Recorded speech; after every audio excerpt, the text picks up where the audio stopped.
You're underway here with this one.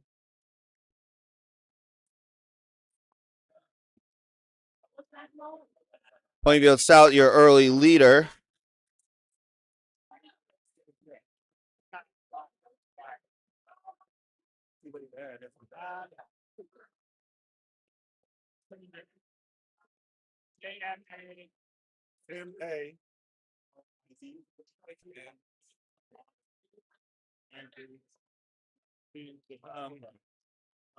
What do you want to do in terms of engagement?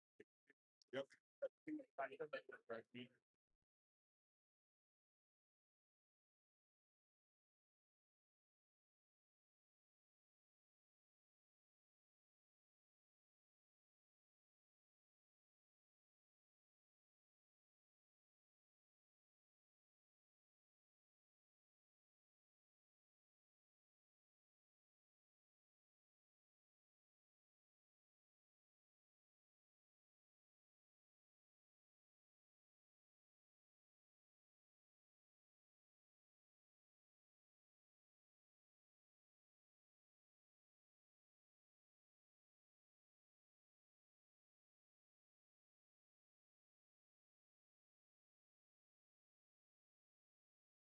Plainfield South still leading this one.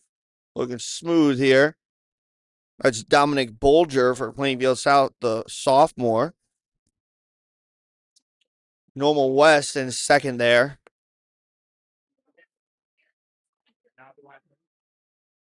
Spent 10 minutes futzing with it when I could have just restarted. Plainfield South looking good there. You see Normal West here. Sorry for the camera flipping. We're going to go on to our first exchange now, though. Still Plainfield South the lead. Around 2:17 there on leadoff for Plainfield South. We're going to stay on this view here. 2:22 for Normal West. This is going to be Champaign Central. Right there with little Bonzi. All right, we're looking at Michael Samanyoa now for the Cougars.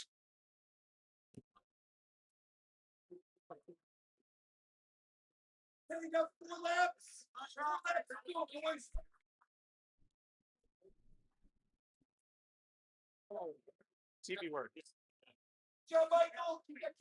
And again, another sophomore for Plainfield South here in Samanyoa. My nickname since high school. It's very offensive to me. Oh, what? Niggles. How's that offensive to you? Do you know what niggle means? No. To annoy. Literally a word. Oh, perfect. I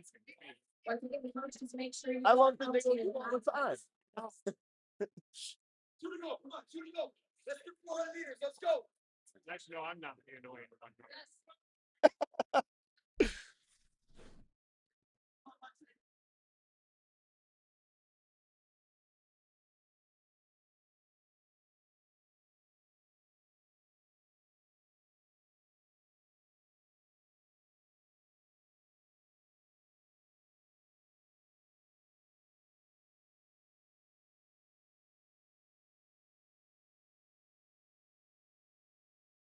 Samanyoa with one to go.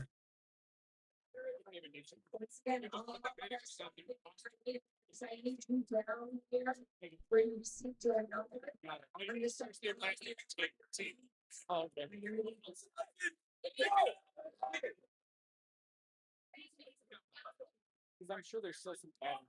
Yeah, there always is. Yeah. Even outdoor take that thing. Wow.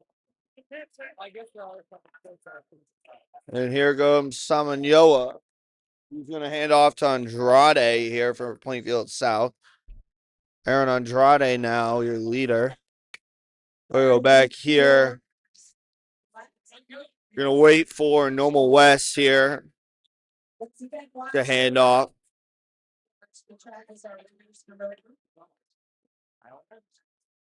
Go, go! Let's see, where is he at? Oh, we're looking for people here. Oh, there he is. There's Andrade. Still your leader here.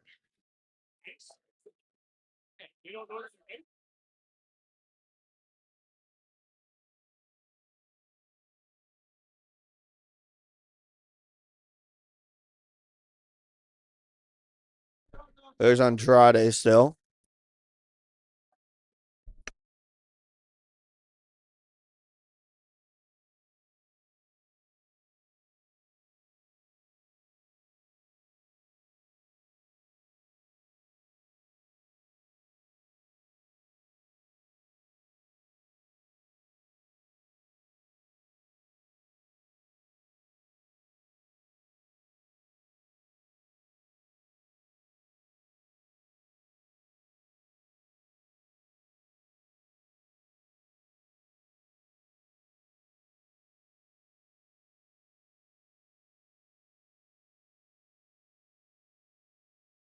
Sorry, guys. Looks like we're going through some difficulties here.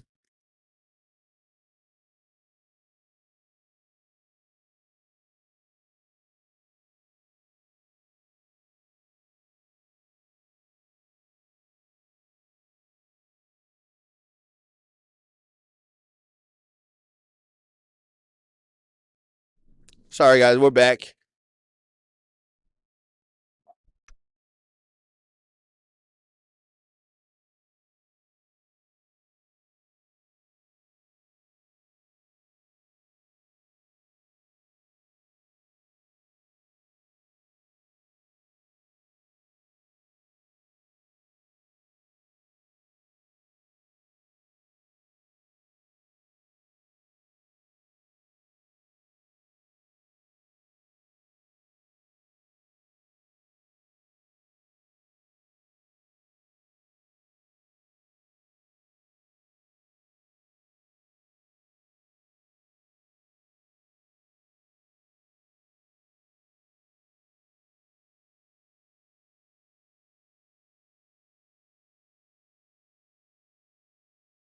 All right, guys. Sorry.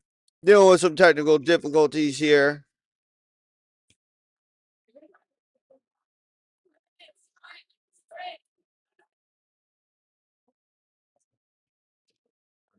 They're not.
Great.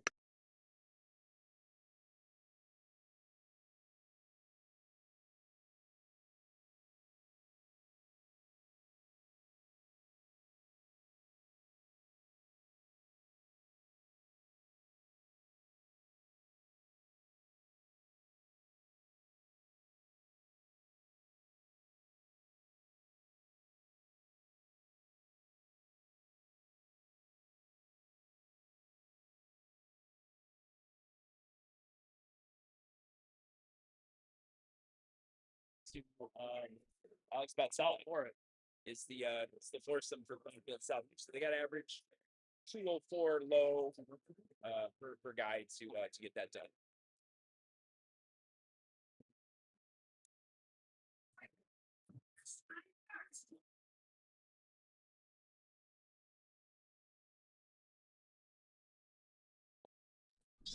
All right, we're underway here.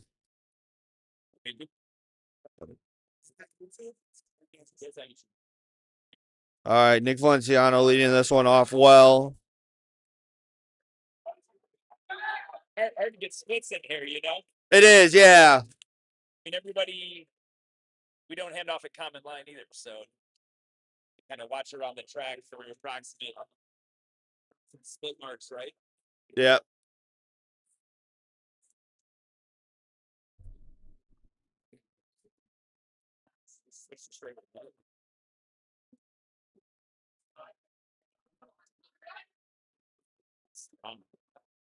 Real strong athlete. Yep.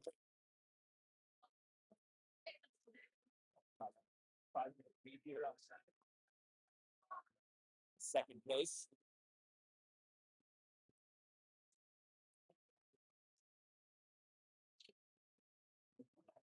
So hit off the back stretch.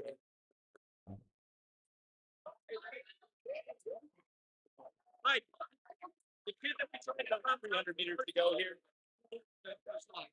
You're looking really good.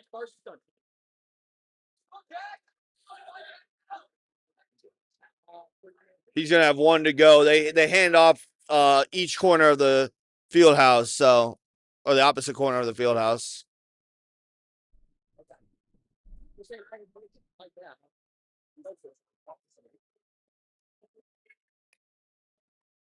Come on, Grover! He's really moving right now. Get our first split here coming up. It's gonna be. We're gonna look at the clock. It's gonna be right around 203, 204. He's around 204. So it's right on like the pace they need to run. And like any record thing, you know, we're gonna need somebody to be well under that average usually. Yep. And here goes Vitorusis. Here. His first race back. Yeah, first race back to the state cross country. Yeah. How you go? This has been good in training. Yeah. Looking good. So he's a competitor. Like Let's go, Dylan. Chance down the backstretch for their man. You know. Yeah. It's exciting. Get a little juice. Looks real strong. I mean, he's been in the 54s in your time trial. Yeah, 53, I think, maybe. Yeah. Both that's all in the top 4 in your team in your trial. Yeah. It's exciting start for half the race.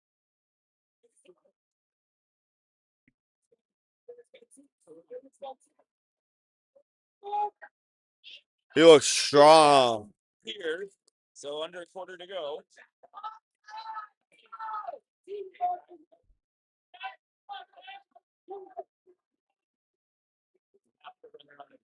There.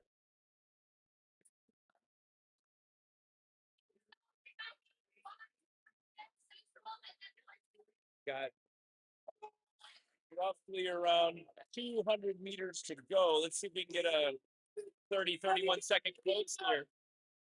Chris Crow giving him the business here at the line. Still looking good. He's actually picking it up. Yeah. It's kind of run this slow even, you know. It looked like just a nice powerful half mile instead of wasn't out that hard. So we would need to be 7 408 here. Yeah. He's going to be under that. No, he's going to run a good leg here. That's a 201, 202 leg there. Yeah. All right, game on. So we're 6. Junior Colin Hernandez here in third. 206 last week in here, right? I mean, Yeah. So we hope a little extra juice, get a running start, get the crowd here. He's got There he is. on inside. That's Yeah, him and Ethan Ensign both do the same exact thing.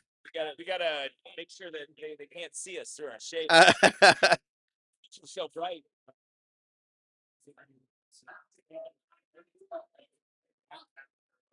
It used to be a Deadman movie.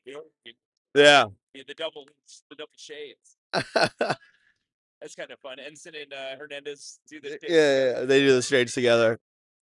Those two are best friends. He's gonna have to move here. Like usual in a 4-by record attempt, it's gonna come down, trade rating. Yeah. Telling us this year around 6'10". Just like the first song. Yeah. See if he can get us here under 6'10". You're looking at a big field house record. He's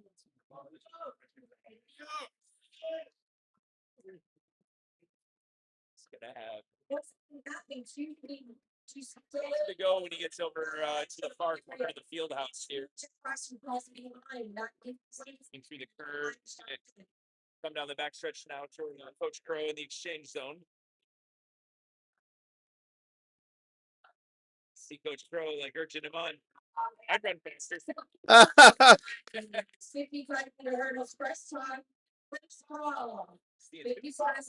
Yeah, definitely. He's tired a little bit, you can see, but he's almost there. This might be more 6:14. Flat on the end here, Carson. Yeah. We'll have to see. And you hand it off. 15, 6, 16. Yeah. 208, 210. Yeah, I would say so. Yeah, they were kind of 6, 4, 7. And there goes Alex. That's here.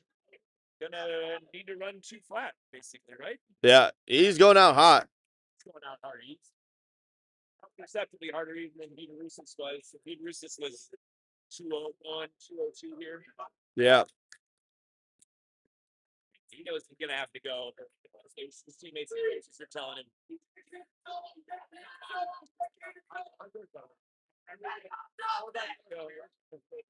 Record is what exactly? It's 8:15.6. 8:16.6. 8:16.3, actually. My bad. So this one could be real close. He's gonna have to run 2 flat. I expect to see minute reach for these kind of efforts. Yeah. It's the last few years at the Cougar Invites been. He's at 7:18. Go! Just picked up his arm drive coming by coach there. He's running this fast. Looks like a 58, 59. Yeah. He's still hammering on the backstretch. He's gonna, all important last 200. When he hits about the 2 here, Yep. about 200 meters to go. He's gonna have to run. Go fast. He's gonna have to run 6. Well, Yeah. Though. 26, 26. This last lap. He's on the east or 850 stretch. Now he's 8 flat. Either way, it's going to be close. He's going to have to really close here. It's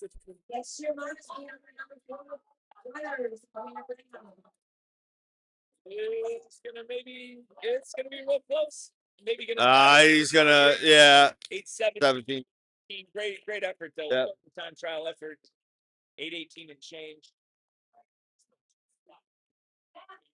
Quite fast enough on second leg there. 2 flat, I heard Coach Thompson say, which is a big PR for him, honestly. Yeah. I think his PR going into this was 203. So. Not known as explosive. Oh yeah. Well, it's funny because he's like That's up.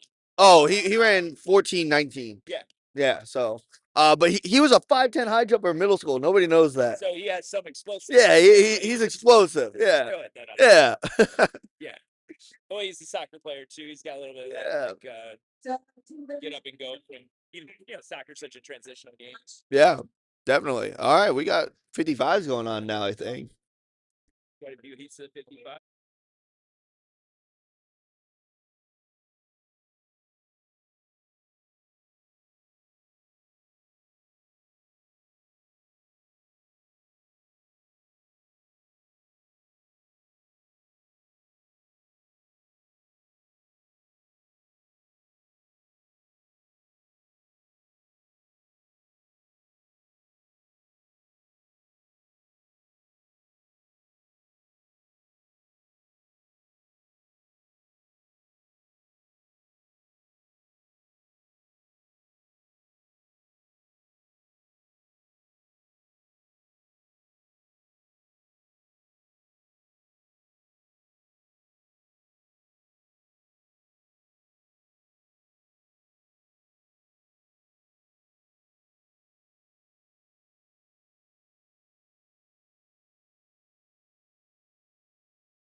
All right, we're now on section 4 here, the 55.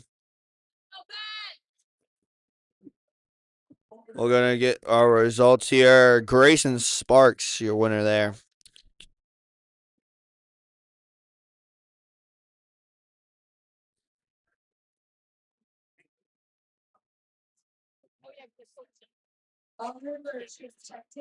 Let's take a look at some of our varsity field events here today so far in between these.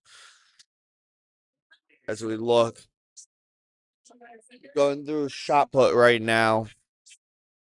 Jack McCarthy, your current lead, 40 feet. Got Avon Cole right now. We got a bunch of guys at 5'1" right now. We look at long jump here. We cycle through all these. See what long jump has done.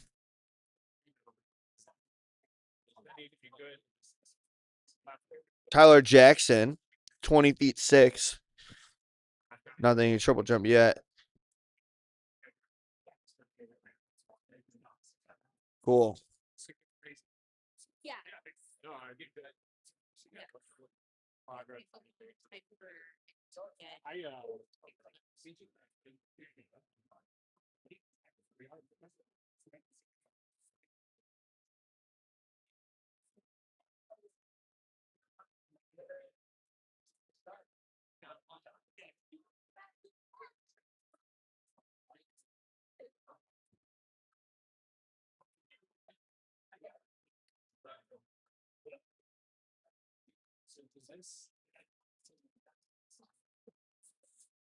Yeah, this is not the new print.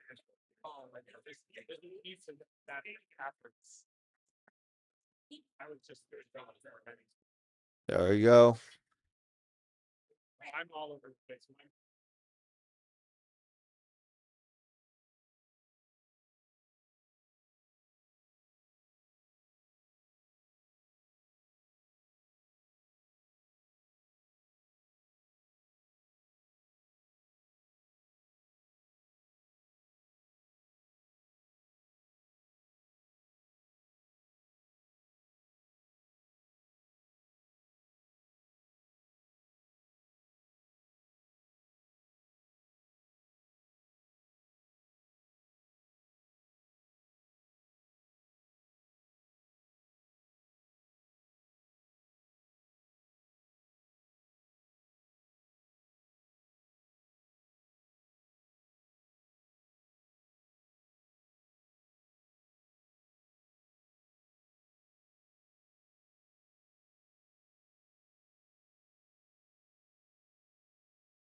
Section 6 here of the 55-meter dash. For first off,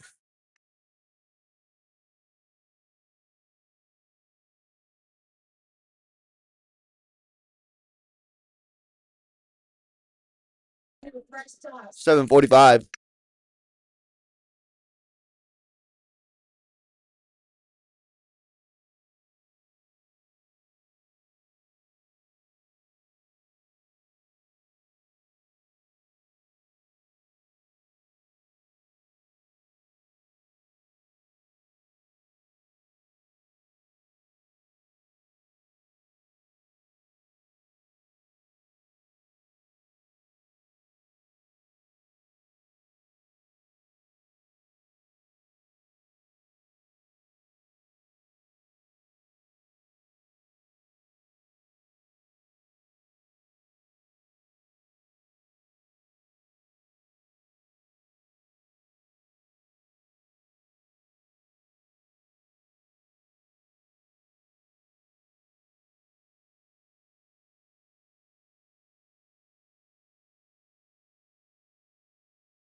16 of the varsity, 55 meters. This is the first section of the varsity 55.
And we're underway here with section 2 of the 55 meter.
There we go. Section 4 there. Get these results here for you. Tristan Petty, 702.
Liam Sessa, 687.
But I don't. I so then you just Maybe yourself. and then you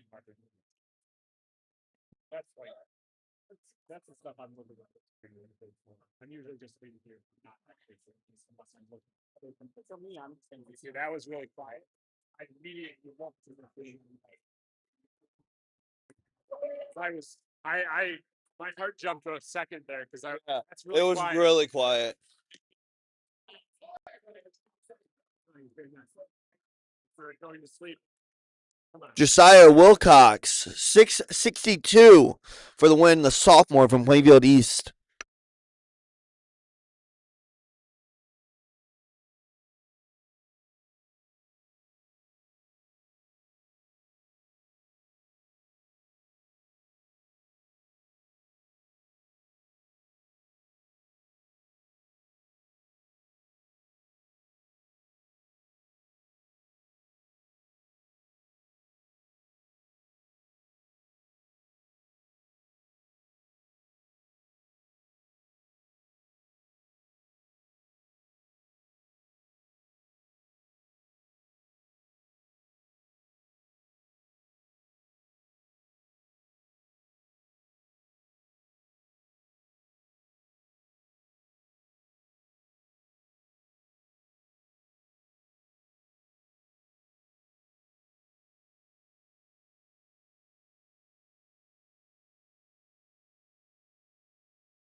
Good one there.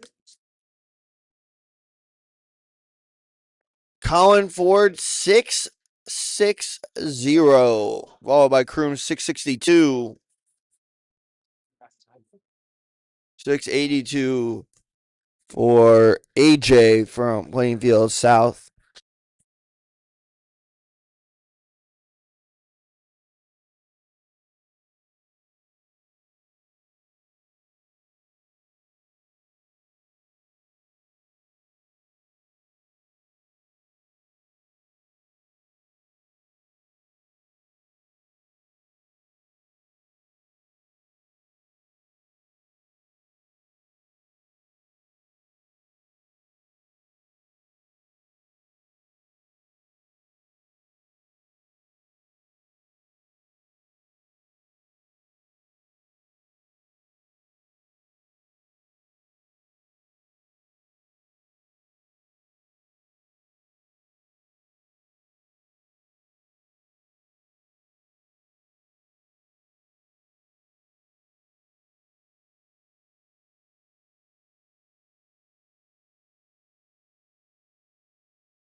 It'll be a great one here. We're underway with this one. Monsieur Robinson, the top seed, but he's running from behind in this one. Oh, it's going to be Normal West there with the win. Normal West going to get the win there. What's the time? 6:53. So, wow. Monsieur Robinson, 6:57. Kalon Callahan, 6:72. You can go some good times there. Very good times out of this 55-meter here.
Got first heat here of the boys 55 hurdles. This is the Frosh soft level. Just two competitors here. Mike. Cameras are getting Like better now. James Turi, Plainfield East with the win there. Let's see the time here in a second. 9:80.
I was averaging maybe like 300 viewers. Here we go with heat 2 of the Frosh soft boys. We got a couple Wabansi kids into the lead here. Oh, these Frosh soft guys really learning to hurdle here. Look like lane 4. It's Sadagali, 10:31. So the 9:80 will hold up from the first heat there as the lead time. 3 heats total of these Frosh soft 55 high hurdles.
All right, we have our final heat coming up here.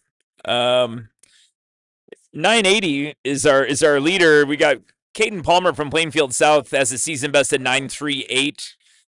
So we'll look to these Plainfield South hurdlers in 4 and 5 as the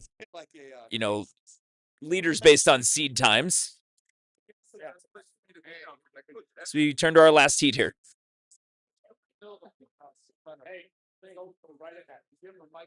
I need like. It's like nice carries.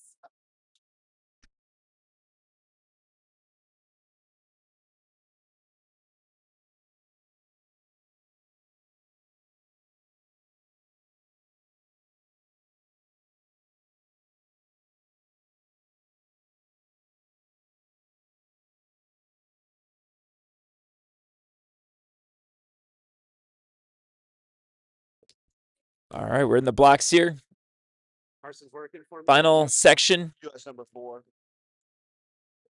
Oh, we had a little bit of a weird shot on that one. They're going to call that back. I would guess that is not going to be a false start. My fault. A little bit of like a quiet gun. I think the secondary starter called that one back. We'll reset.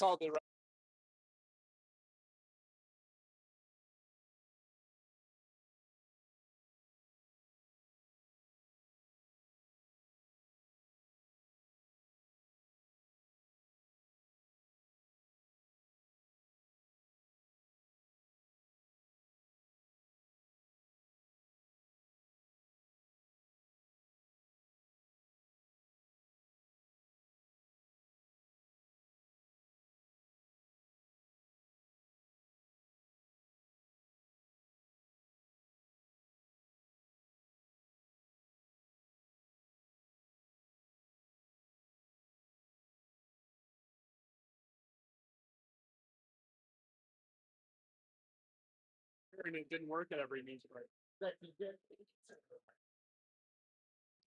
Got a lot of noise coming from over by the shot put area. I'm not trying to see what's going on over here. Scratch.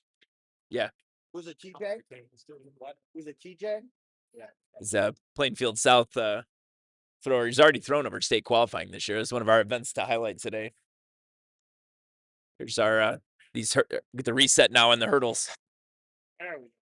Good start on the outside here. Looking like lane 4.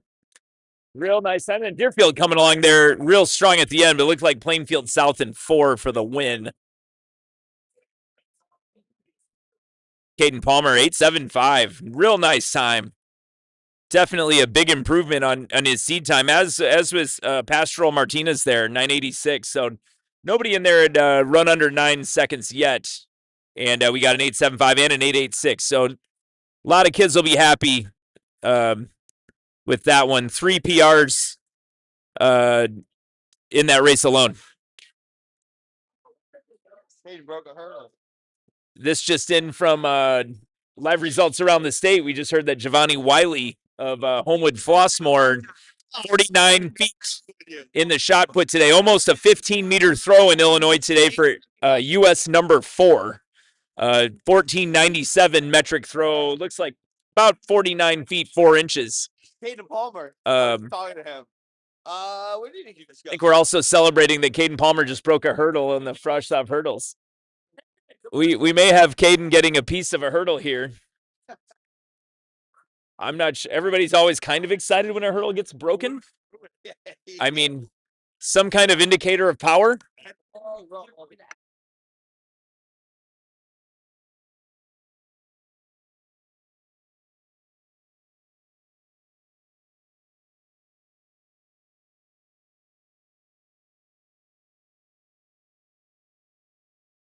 All right, we turn now to the first heat of our varsity athletes. Again, we have 3 sections here. NOA 8 KA NOA 8. Not in your roster. Yeah, he's not on your roster. Oh, he should be because he already ran a race. So I know he's in normal West last year. It might be. Look like lane 2 for the win. Oh. I think that was Elijah Frimpong. We'll see in a second here. Yeah, it was Elijah at 9.27. So he sets the standard for this 3-section event. That'll be the time to beat. As we turn to heat 2, here's our results of first heat. 9.27.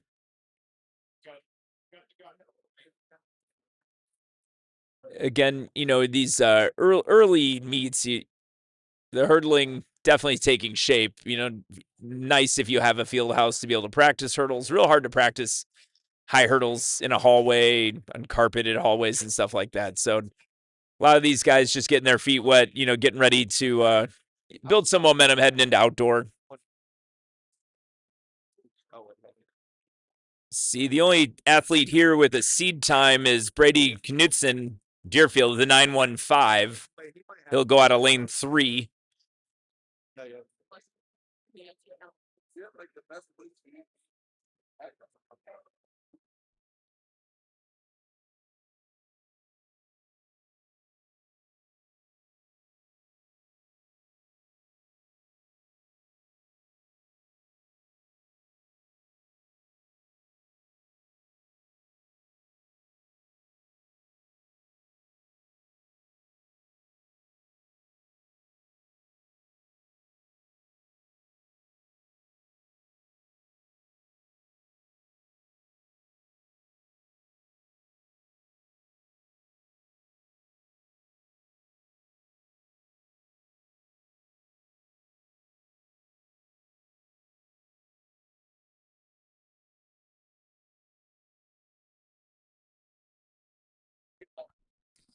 All right, here we go with section 2.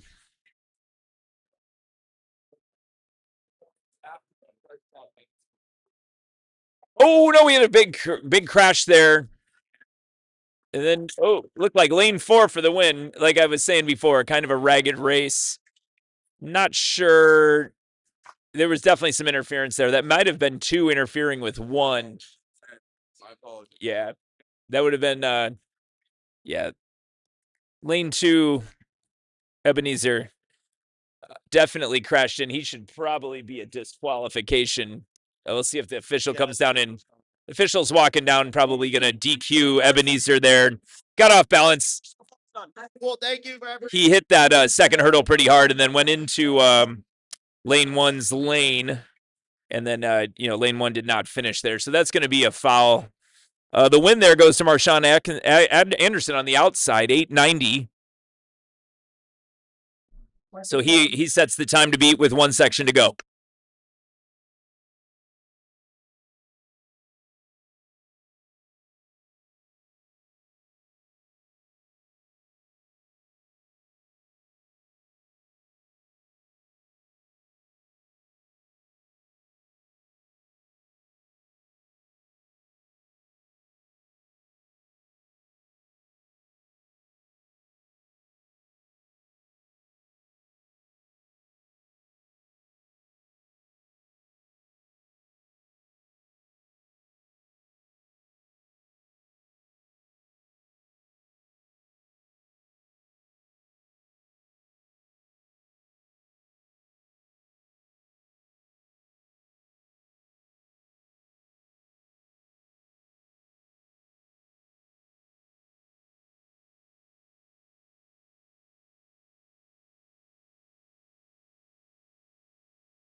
So a bit of a ragged race there.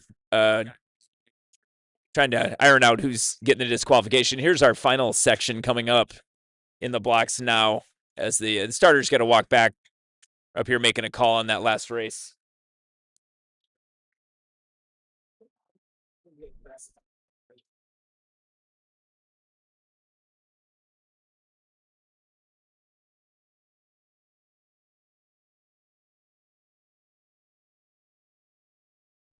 All right, we turn now to Heat 3.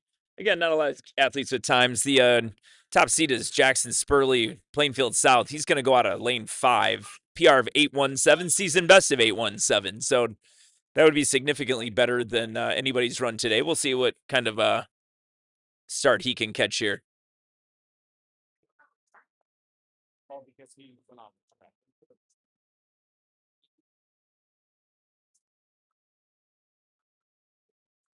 He's making us walk. I'm just gonna walk to him.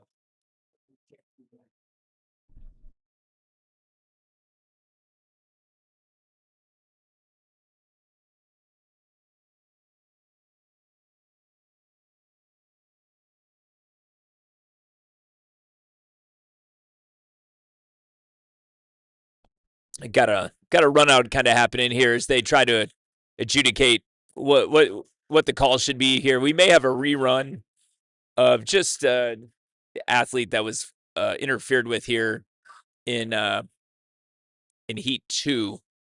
So just bear with us as we try to iron out the official's call here.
Here we go with our final section. Good start by our top seed out there in lane 5, but now here in the middle of the track in 4. Dominant performance. That is Will Nisiolek from Bennett Academy. Was seated second, but definitely improved there. Wow. Huge season best and a PR. Illinois number 6. Will Niziolek, 793. Only seated at 864 coming in, but definitely had the top seed to his outside and beat him to the first hurdle, and that was all she wrote. Impressive performance by the junior from Bennett Academy. 793. Illinois number 6. Bishop from Normal Community West. Illinois number 15 there in second with an 811. All right, we turn now to the 3,200 meters, the Frosh-Soff race.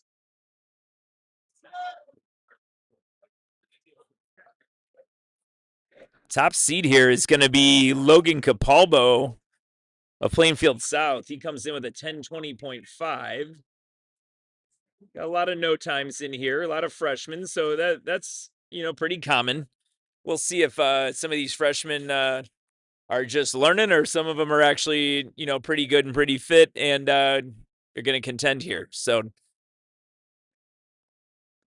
all right, we move now to our 2 mile. It'd be 18 laps inside of here, so we'll be able to get a mile split at least, and then maybe some approximate half-mile splits.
It's much better now that As we just put it out. So get into the 2 mile here, just notice at the bottom of our screen we've got the field event ticker going on, so you can see the in real time marks from the triple jumpers. We've got the varsity shot put going on in here, and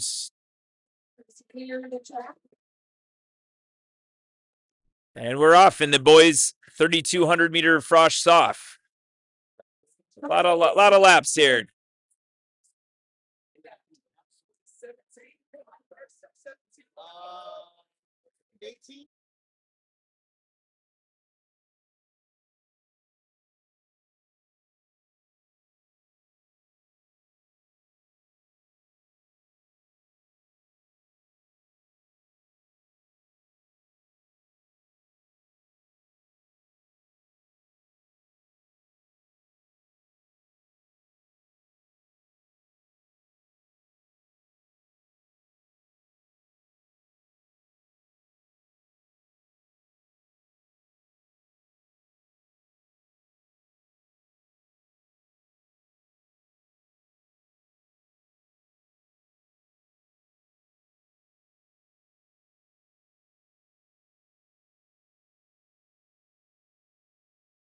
Got our 2 Plainfield South athletes leading here. Try to identify them next time we come by. We have 3 athletes in here from Plainfield South, so we'll ID them next time around.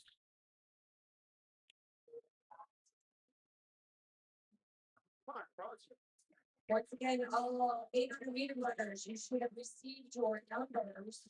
800 meters. So we hit the front stretch. nice job, Capalbo. It's like we've got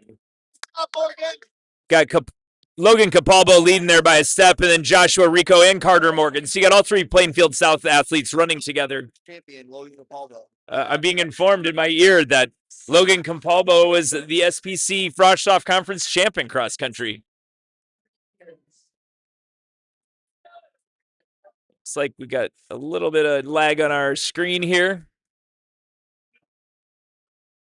Yeah, Definitely losing some of the cameras here from time to time. Now we got a little bit of a break here from Capalbo. Kind of down to 4 athletes there.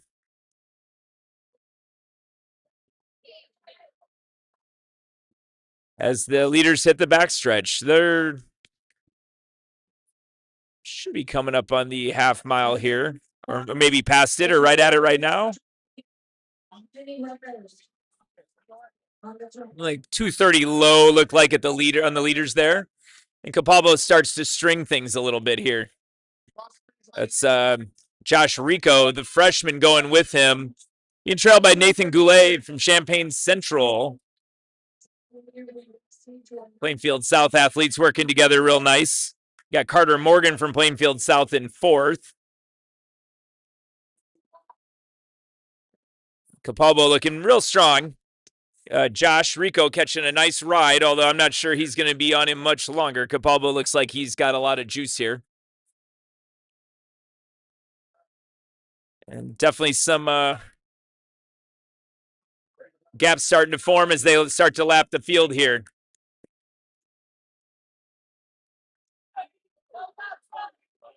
Athletes working together there. Plainfield South up front. Freshman and a sophomore.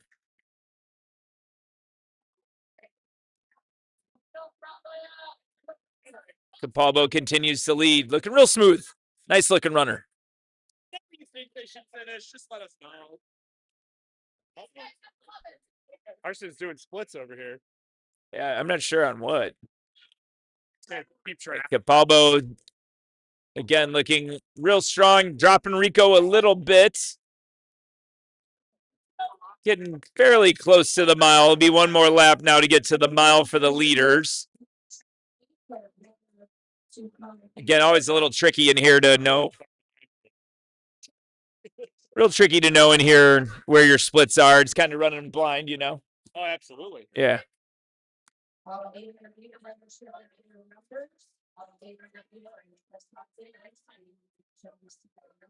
Coming around now to, let's see.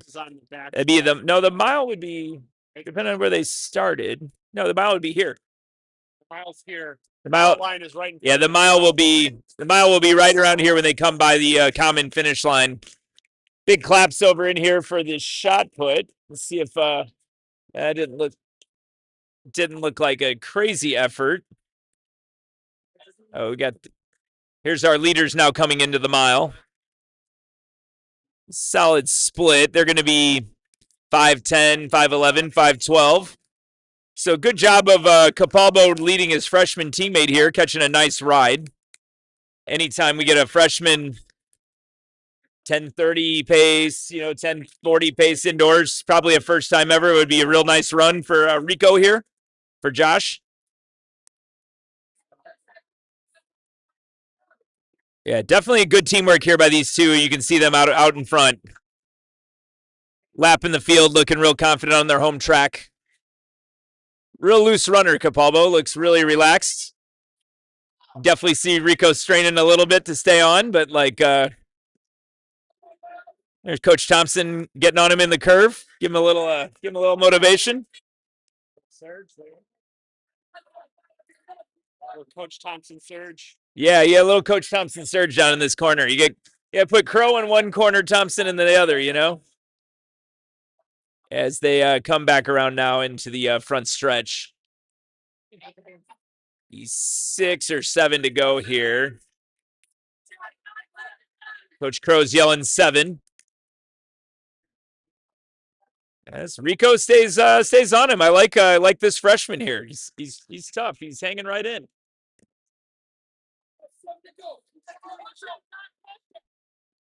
They come down the backstretch in tandem. Capalbo still has not been able to put his freshman teammate away. You know, you never know in one of these races, especially young athlete sticks around. Although now, as you can see, his form start to break down. Just as I say that, still he's hanging on to a nice pace. I mean, anything under 10:40 indoors for a freshman, I would have been ecstatic. They come down the back stretch. We're getting into the last half miles. That's where the freshman's going to struggle. I know he re-kicked on that backstretch there. He's working really hard to stay on. You can see in the coming out of the curve here, definitely losing his form a bit. I'm venturing that Capalbo is going to have a lift in the pace here, whereas Rico is just turning himself inside out to stay on, which I admire.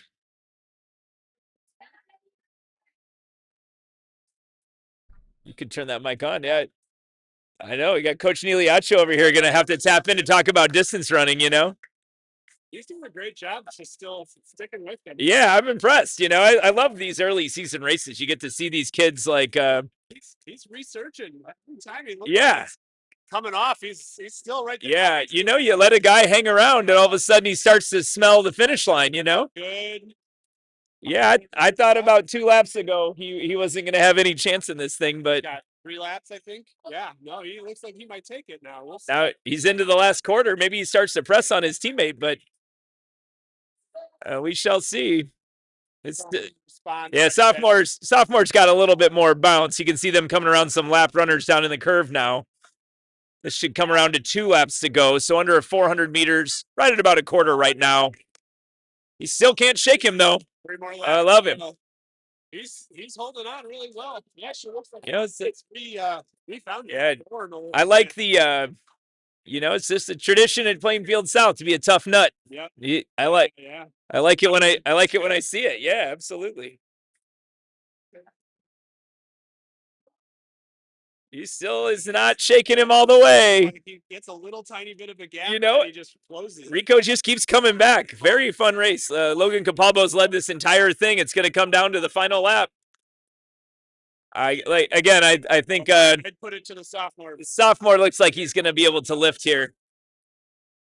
You see, takes the backstretch. Oh, I think he's got one more after this, actually. Yeah, we were off on the laps. It's easy for us to miss the count here. Logan's starting to turn it up now. Still hasn't quite shaken him, though. It just keeps like, yeah. Oh, he comes. Yeah, he comes back on him. You can tell he's thrashing a little bit now, though. Absolutely. Yeah, sir. A sophomore's probably gonna be able to shift and recruit a little bit better form. He's still right there. What a tough kid. You see him come down the backstretch of the bell lap. Gonna run probably 10:15, 10:20 here. Yeah, it's gonna be a nice time for this time of the year. Again, these smaller tracks. Yeah, it's not putting a big move. Yeah, here he comes smelling the line. Here's our straightaway. We're gonna get we're gonna get about a 10:15, but this is gonna be a great time for the freshmen here. 10:14. Great freshman time. That's a great time, yeah. Very admirable effort. We got our third Plainfield South athlete in here, Carter Morgan. Start to have a few more athletes here now on this like finishing lap. We'll just keep it on the straightaway view as we got people finishing. Next finisher should be the Bennett Academy, Ben Marks. He's on the back stretch right now. Oh, or is this the right now? Yeah, this looks like Ben here. Yeah, finishing right around 10:52, and then we're gonna get Carter Morgan. So 3 Frosh soft guys. Really good time. Yeah, sub 11. Another Bennett athlete right here at 11 minutes. Deerfield, Wabansie Valley. Kids in there finishing kicks here.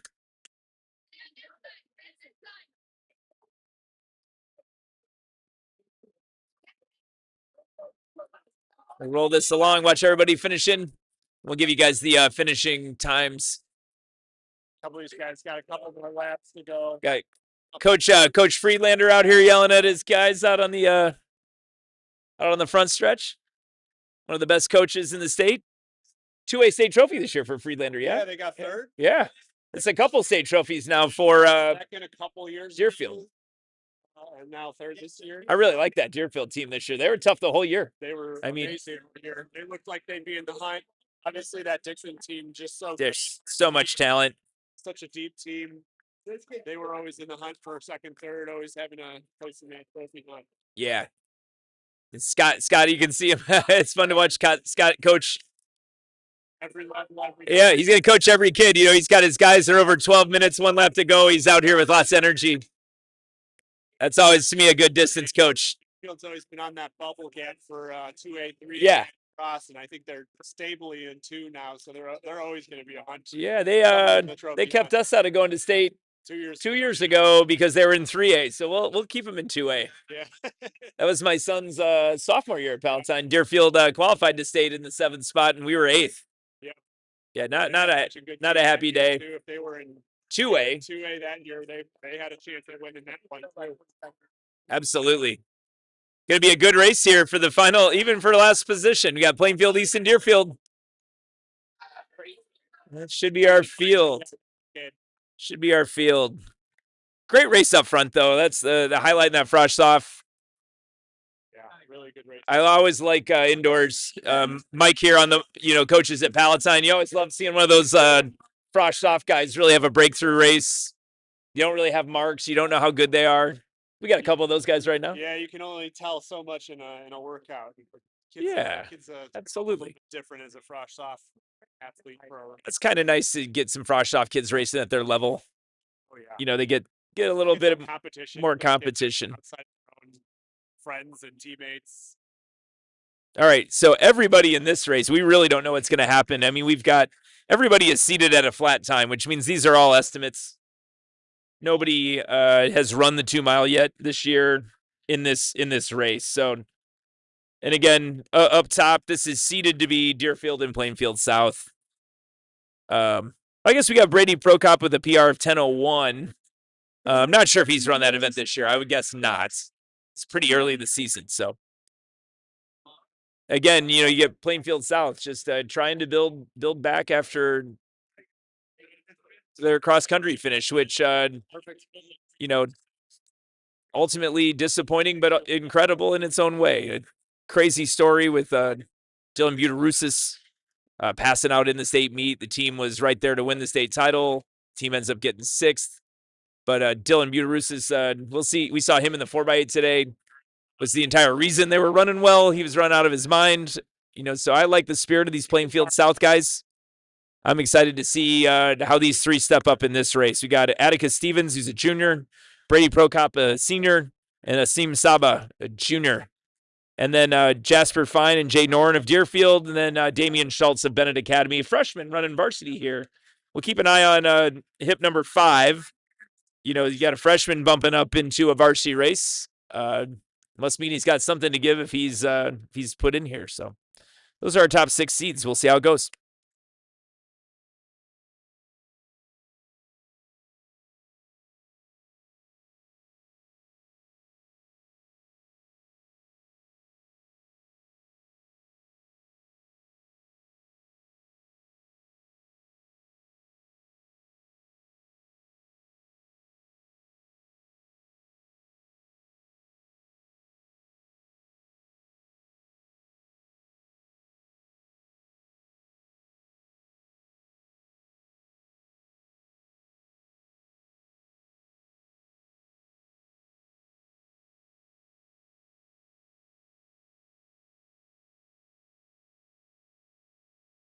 It's never really an issue there. All right, here's our start. Bang. For us, 800-meter runners, that we need you to. Never seen this.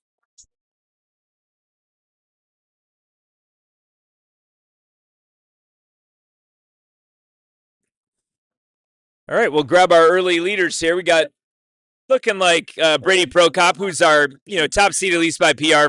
He's out to the lead here. Kind of the guys we expected up here. Usually how it shakes out in the 2 mile. We got five away from the field right away. So we'll watch that race develop here. It's Prokop and Stevens and then Saba.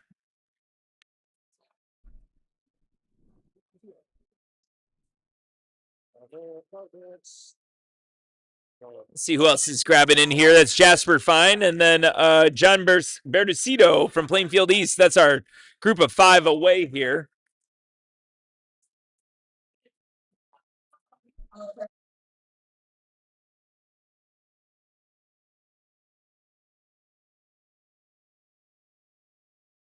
The race will start. All right, we got a little break here even from the top 2 Plainfield South guys now. See if somebody covers that move. It looked like Jasper Fine from Deerfield did pop in there to cover that move. Don't want to let it get away from you too early. Definitely want to follow the momentum of the leaders if you can. Saba looked like he wasn't sure if that was the pace he wants to run. We'll see as they go down this backstretch. A good second chase back. We've got about 4 kids. Couple. Yeah, always good when kids kind of get together and find some people to pace with, right? Like on the mic? A little bit. Yeah, we got a little Mike Negliaccio from Palatine Pack Timing and Palatine Cross Country on the mic here today. We can call track. This is all we do when we hang out together. Sweet. Good second. Got one straggler hanging out in the middle from Bennett. Yeah, we got one kind of in the dead zone in between. We'll see if he gets picked up or. His name's on. Who knows?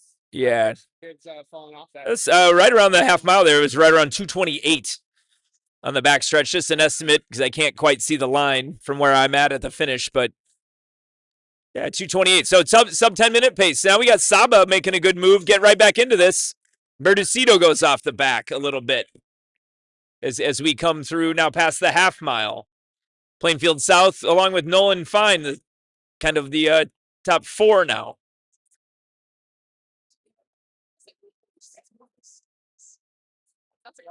Carson, posts or stories?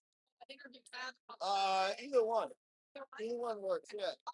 Group of 5. Now Bertucito tries to get on the back of this this group of 5. That'd be advisable. This is a good group to catch a ride on. Nolan Fine catching a really good ride, staying kind of relaxed right there. Following the 3 Plainfield South athletes. Bertucito, again, just keeps kind of moving to stay back on there. Got a couple Deerfield teammates in here working together. Always advisable. We got an athlete from Bennett kind of in that gap in between. I wonder if that's our freshman. We are watching for hip 5 as a freshman in here today. Yeah. Damian Schultz. He's in that middle zone right now. Yeah, we'll see if he picks up some of these leaders if somebody falls back. Again, you're just kind of in the line here. As in the first race, you've just got to have kind of a single leader. Prokop has had this from the gun. Secondary pack stringing out a little bit. Yeah. See if Schultz is definitely making moves toward the back end of this. Bertucito has been dropped off of there, so we're going to see those two probably come together. Prokop, and then again, Nolan Fine, I'm telling you, has caught like a nice trip here, and now he looks like he wants to party a little bit. Yeah, he's pretty Plainfield kid, but Jasper kind of wants this basic. Yeah, he was chicken winging a little in there, wanting this to get going. I like it. A little feisty. It's like a Prokop. Yeah. Responded and yeah, Prokop kind of felt that move and said maybe they would all lift it. We'll see if everybody stays in. Now Saba out the back a little bit. This lap is definitely sped up as we getting close. This is our mile split right here. So we're going to be 5 flat, 5:01, 5:02. Right at 5:03. Yeah, Bertucito's going to be 5:05, 5:06. Saba definitely by body language is working to stay on here down this back stretch. And now Fine woke up these guys, and now they're going to battle. He just made another. Yeah, now he came back at it. They're definitely dropping Saba a little bit. That's what his body language looked like. Yeah, they've opened up a little bit. Yeah, now. Pace was a little hot. I like Prokop here though. He looks very within himself at this pace. Just looked back to see where his teammates. Yeah, just give a little check over the shoulder here. See what He definitely lifted the pace a little bit more. I saw Yeah. some strain there on those next two kids. Yeah, now we're getting a little strain from Jasper and Stevens. Yeah, They got a little bit. I like Jasper Fine here though. He really has responded to a number of moves and tried to goose the pace himself. Yeah, that's good. Good work. He's already kind of Atticus looks like he's struggling. Yeah, you got Stevens is breathing kind of hard on this. Definitely opening up that gap. Yeah, now it looks like a two-man race. We do have our freshman here has caught Bertocito for moving into fifth. This is a good race up top, though. We'll see. Get through a couple laps here. This could be a sub-10 clocking for both of these guys. They've definitely picked up the pace since the first. Yeah, I really like Prokop's efficiency. He's really relaxed runner. You can see Fine like really starting to struggle a little bit, pitch his shoulders. It's always tough when you get a kid that's like really efficient, you know? I mean, it's a hard life. Yeah, Prokop is like really like shown no chinks in his armor here. Anytime you have to respond, it's not like he's digging down. He's just nice and smooth and relaxed. Yeah, it looks like every time Fine comes back on this, he's fighting to do it, whereas Prokop's just on that like level pace. It's like a good 2-miler, you know, hammer down. Oh yeah. So they on the backstretch will be at 1.5 miles. Definitely going to be right around low 730s as they come around the curve. We'll see. This far corner in the Plainfield South track is where the mark is at. So 732. We can kind of see it around 734 for the 1.5 miles.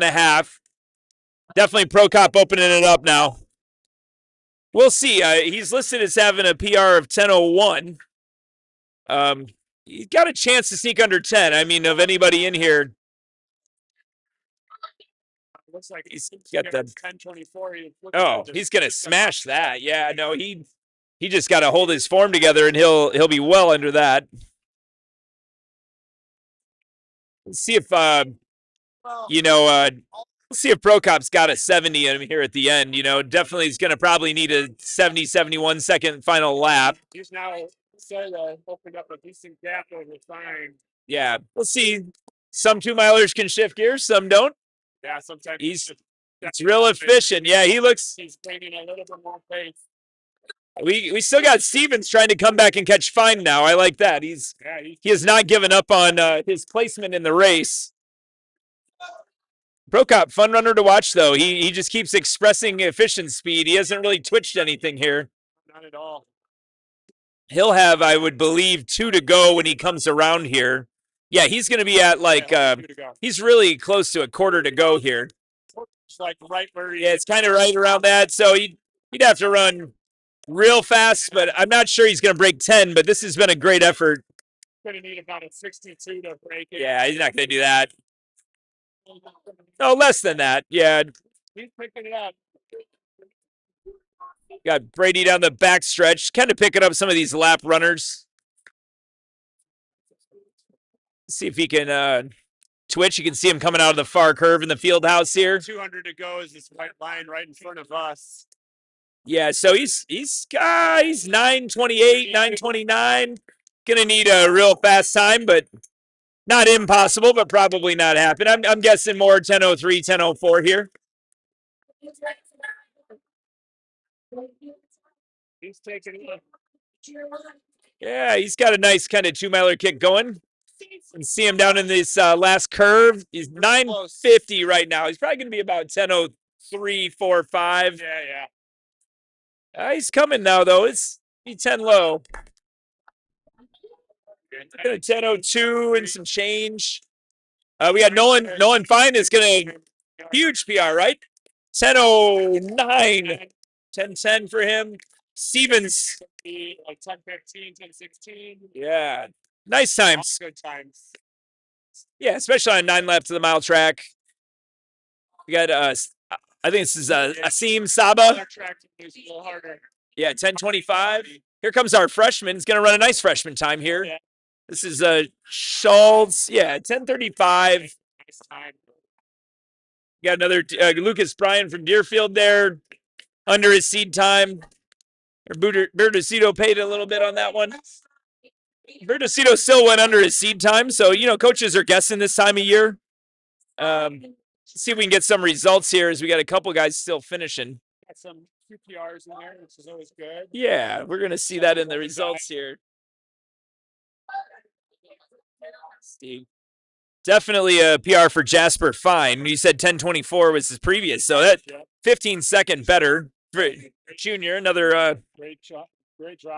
Atticus dropped 15 or 16 or 14 seconds as well. Yeah, that's exciting. Couple of juniors there. Again, these good programs, they just reload. You got that much good coaching. Oh yeah. Watching Coach Rafferty try to sneak under this hurdle in front of me, man, I can hear all the parts creaking there, Ref. Got a few athletes still out there finishing in the last couple laps. Yeah. Yeah, pretty typical early season 2-mile though. I always like to see now you bring this one of these kids back in 2.5, 3 weeks. Oh, yeah. You'd see a lot of growth, a little bit better track. Put them on a 200-meter indoor championships. Yeah, you're gonna get like a much better time out of everybody involved there. Generally, better competition usually, or yeah, deeper competition. These times get them some seed times into some better races too. All right, what do we got next here? We should be into the half mile. Oh, good. We go distance race to distance race. That doesn't break my heart. Straight into the Frosh off 8. Got 2 heats of that, and I think we have 2 heats of the varsity as well. A little smaller knee. We good? Got a couple guys still finishing from Champaign Central here. Oh, look at a little. That was a little smack talk between teammates. Yeah, that was a little honor for the bus ride home happening there. And they're both yeah, they're laying by each other on the side of the track here, but definitely got a good fun. Yeah, all good fun. Yeah, somebody got bragging rights out of that one. All right, I'm gonna go. Yeah, we're gonna switch over to the half here. You see me do magic there on the front.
All right, 2 heats of the Frostoff 800 meters here.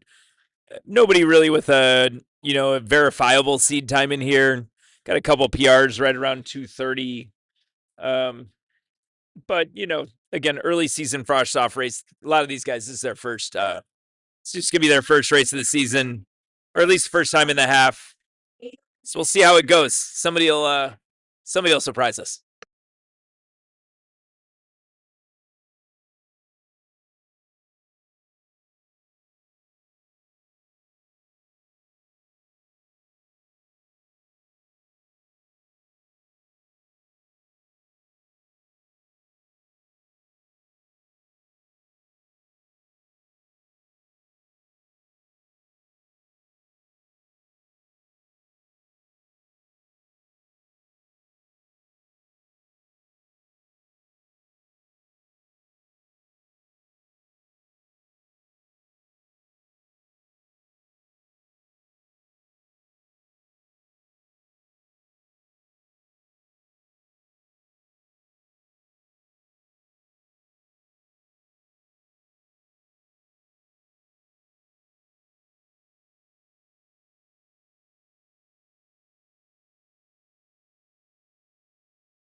All right, we got this frosh off Was that half mile ready to start.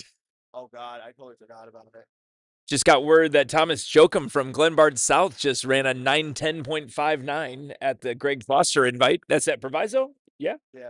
He's a junior too, isn't he? Yeah, he's Kid. I really admire He is a him. junior. He Remember- broke Sage's Fenton High School course Oh, like- record. Gotcha. Ooh. Yeah, so that big news out of that. We've had the 49-foot throw by Giovanni Wiley today. We've had now a 9:10 solo clock. It looked like you won by 40 seconds there, Carson. Yeah. So remember at the York Invite last year, watching Jokum go out in 58 seconds in the 1600. I thought he was nuts. Oh, I thought he was, and he hung on. He ran like 4:18 or something. Yeah, 4:19. Some great time. But definitely does not lack for courage, Thomas Jokum. I like him a lot. He's got a bit of a screw loose, it seems like. I don't know. I mean, got it to run to just go out crazy. Yeah, right. But super talented kid, runs for a great legacy program. Lake Shore actually doing race videos for the first time ever. They're like, All right, our leader here. It looks like I think we got Bennett Academy out in the lead here. Let's see, that's it's Gage Ross seated at 240, but I'm saying that's a guess here. A lot of kids seated at flat here in this race. So they're not doing it. Someone else is doing it for them. It's not them because they have graphics and all that stuff. It's not them doing it. It's probably the meet organizers. no, it's the Running Space live stream. Yeah, runner space. So who's making money on that? Runner space. All right, look like we should have this should be the gun lap here. Yeah, I would imagine. Gage Ross is really taking this from the start, the freshman. Yeah, last lap. Again, did not come in with a real seed time. He's going to obliterate the 240 that he was entered with. It should be somewhere in the 220s, it looks like, or maybe faster. We'll see how fast he gets here. He's in the far corner right now. A lot of freshmen in this race, probably their first 800. Yeah. See what whether Gage is going to run, 220 mid. good opener freshman times for 26. Yeah. Get your feet wet in the half mile a little bit. Keep this finish line view on as everybody else comes in. Got Brock Klebos of Plainfield East there coming in second. All right. Some of those guys figured out what that half mile feels like, Coach. Never feels good. It's a hard event. I don't ever understand anybody that loves the half mile. My dad loves it. He's a half miler to his core. Those things that's like feels like a quarter, but it's an extra 400 meters. It's just that hard. It never feels easy. It's the like it's the kind of race that when sprinters complain about the 400, you're like, I want to introduce you to something that is ultimately way more painful than anything you could imagine. way more. Like You have to suffer for 100 meters. I'm suffering for yeah, 500 of them. no, it is. Yeah, you're like an oxygen debt by the time you get to the quarter. I mean, my dad was a 150 half miler, and I don't know how he loves it, but he does. So Not your 226. too though. yeah, my son is weirdly a good half miler. He's ran like 159 last year as a junior. Like 6'2". I mean, kids yeah, tall. I don't know. He's figured it out. Somehow he kind of has some muscles now. Maybe he runs 157 this year. I don't know. That'd be great. I wouldn't be I'd shocked. be really happy with 157. I'm actually more whatever. If he runs like something with a 52 point or a 53 point in it in the quarter, then I'll think he can run 157. I'd have that quarter speed. You know that speed reserve does matter. All right, we got our faster section here coming on up. So top seed here is Will Stevenson, listed with the PR at 2:15.42. We got Shea Yeager, Deerfield, seated second at 2:17.68. And everybody else in here is kind of at 225, 226, 227. So we'll see how this goes again. A lot of freshmen in here. Guys, this is their first half mile of the season.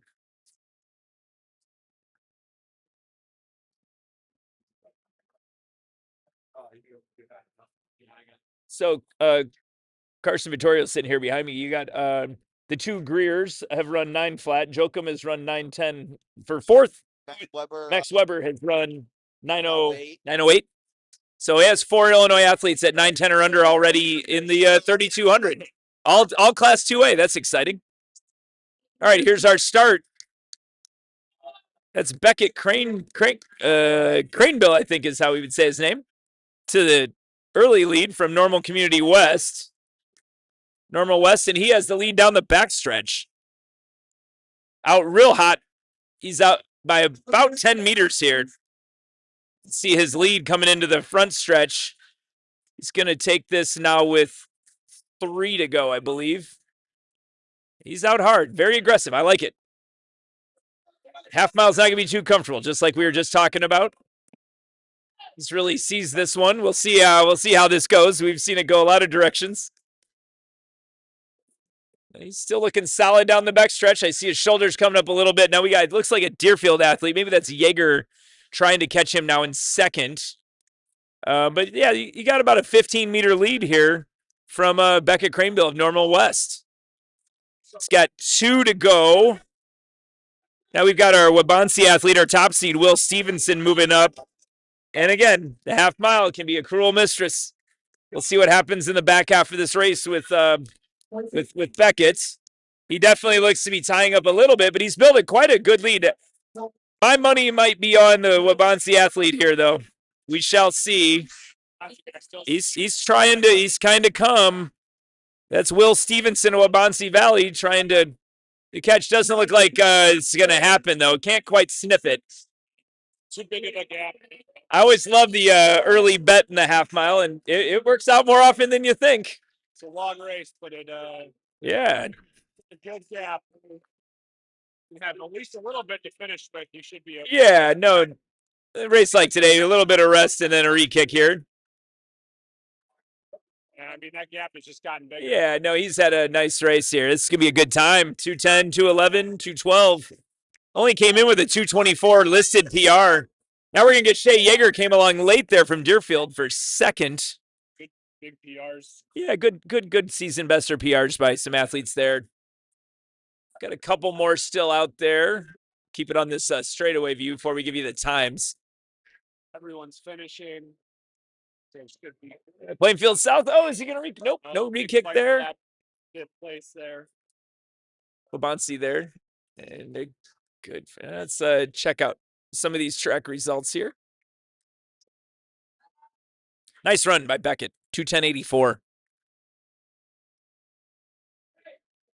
Strong time in here by a sophomore early in the season. Shorter track. Always kind of weirdly running in space when you don't really know where the quarter marks are. See if I can get this thing to keep charging. You might lose it for a second.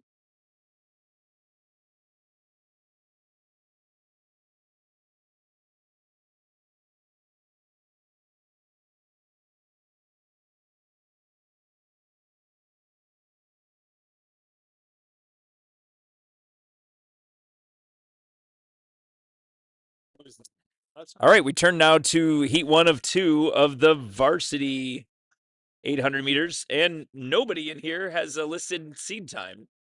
I'm looking through PRs. We've got Ty Yoder listed as of Champaign Central is listed as having a 2:08:31 PB. Christian Beaver, Normal West, has got a 2:09:44 PR. And then Will Schaefer, Bennett Academy by listed PR, the fastest here, 3 seed. He's run 2:04:90 in his career. So we'll see what happens here. You know, some of these athletes early in the season, if their coaches don't enter them with a seed time, they'll end up in the slower section. So we could see some fireworks here out of, a race we don't expect. They all should have seeds. It's weird not showing up. Yeah, it doesn't. I don't know why it's not showing up here. So let's check into that. Oh, I have to go to start list here. Yeah, start list. Yeah, start list. Sorry. Are still zeros. So yeah, most of these are guesses at this point in the season. But yeah, Schaefer in here with the best PR. He's going to go out of position 3.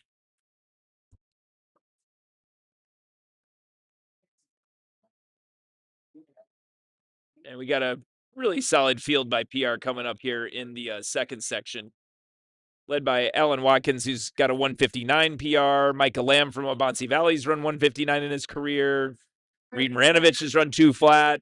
Samuel Shaven 2 flat. So a lot of 159, 2 flat guys going to do some battle on a small track here in the second section. So we'll see who can set the standard here early that they'll be chasing.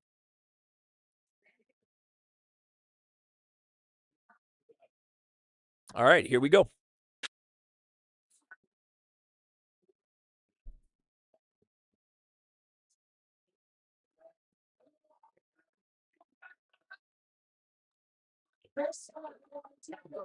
Lane 800s.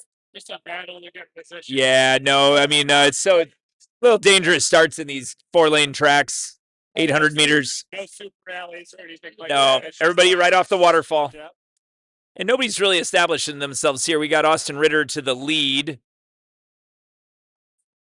He's one of our kids with the Scott Harvey moving on the outside into second place there. Deerfield kid moving up. And we got Schaefer from Bennett stalking this one a little bit here. He's got our fastest PR in the field. So those are a couple of the guys we look to ahead of the race. Let's see if anybody wants to hop in here. Those three have kind of created a small little gap. Yeah, we got a black jersey in fourth there trying to like get into it. Yeah. We'll see. It's kind of in a single file line except for these first two. That's Harvey with a 214 PR running like pretty aggressively now here, trying to take the lead. We'll see if he can get by Ritter. Ritter's trying to do what he should, which is hold his inside on an indoor track. Fought off Harvey's move there. Yeah, Harvey needed to come by there in that straightaway. Would have been advisable. He's still out in lane 2. Ritter's still, and then he does. He kind of cut Ritter off a little there, but I think he had a step. Yeah, Rubbin's racing. Coach Friedlander all excited running down the track. Like, right back at him. yeah, Ritter didn't like getting that cut. My money though has been on Schaefer the whole way. Schaefer stalked this thing, and now he comes to it. Yeah, Schaefer, and they're into the final lap here. Schaefer's played this really well. It looks like him to the lead. Really aggressive move on that back stretch. Yeah, no, he just sat on this thing, and we'll see if he can take it to the line now. We got Ritter trying to come back. It's going to be a good race here, but again, Schaefer just played this well. Real smart. He's going to take the win there, 213, 214. So definitely Really close race. definitely a rust buster versus those guys' PRs. Always an exciting race, though. Tactically well played by Will Schaefer. I'm imagining this next race will look a lot like that. A lot of jostling early. Tighter on the front end too. Yeah, somebody's gonna Guys at 159. somebody's gonna probably go out a little too hard and pop it this first lap and pay for it. But you never know. You get out of that traffic in these indoor halves. You know, get that pole position, just relax. That's what Schaefer just did there. I mean, just kind of like got out of all the trouble. Stayed And out of the yeah, he stayed out of early trouble and then had some good moves late.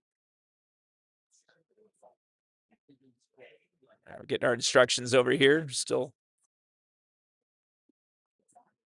All right, he's gonna fire this, yeah.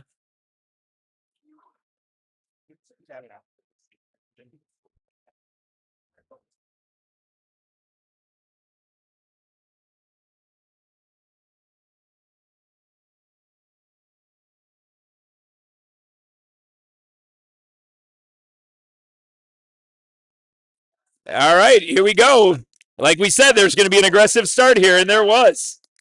That's Grant Withiger from Plainfield East out real quick. Yeah, I mean, he definitely was that early leader we talked about. Then we got a couple Plainfield South athletes right in his jet stream. I'm guessing that's Reed Maranovich and Tyler Miller. Yeah, this one's banging now. Definitely more speed. That's Miller now to the lead. So he was only the 8th seed in here, but running aggressive. Really aggressive. Trying to open Yeah, no, he's trying to open it up here. There's definitely a chase pack in this thing. Somebody is going to come out of this secondary pack. It's whether they can do it clean. It'll be the story. But yeah, Miller's really put this out here. He's driving really hard.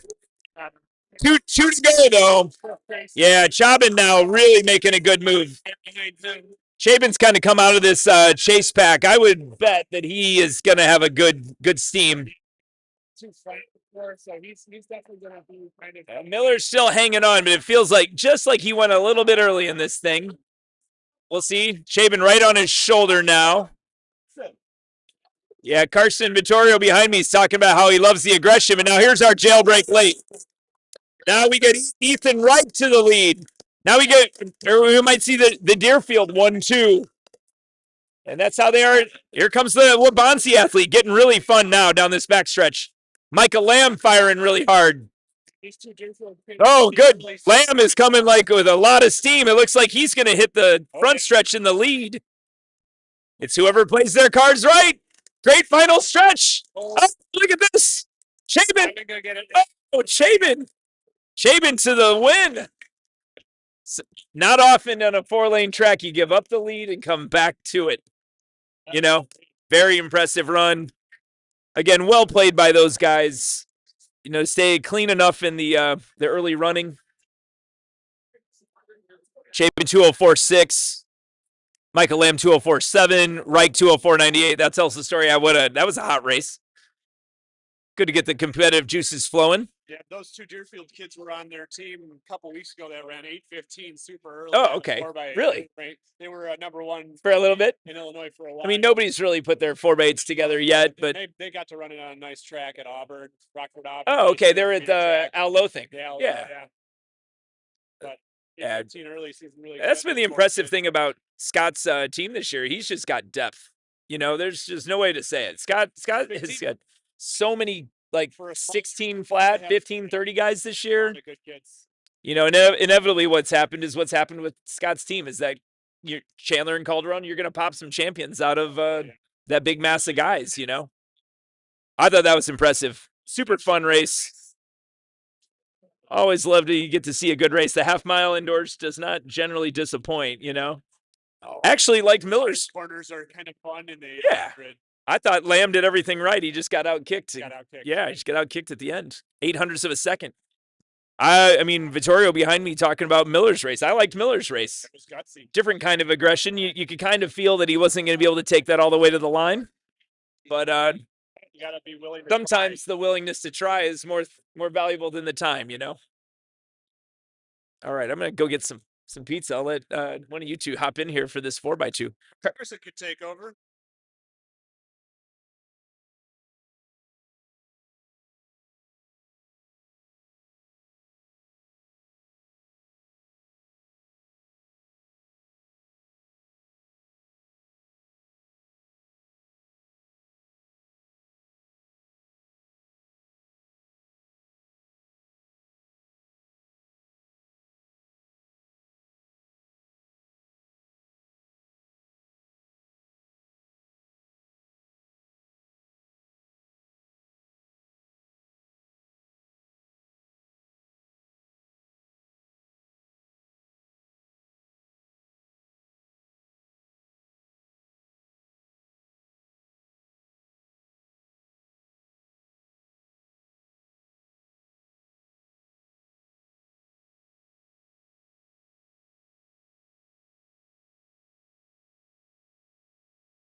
the handoff. We're underway here with the 4x2. Right, the red, and then the process, and then they'll do it. I think.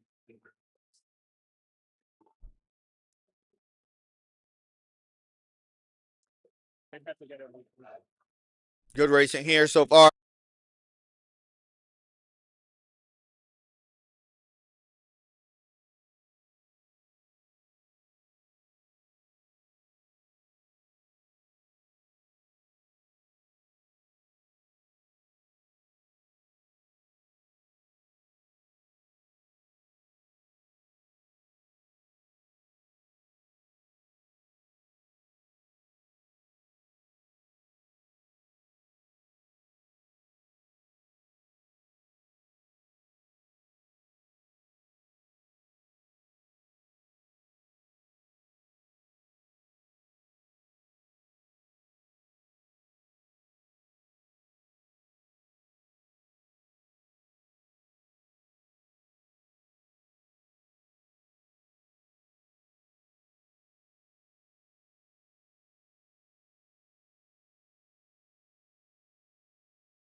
Good stuff there for Plainfield East, your winners.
Plainfield South looks like out to an early lead here on this one.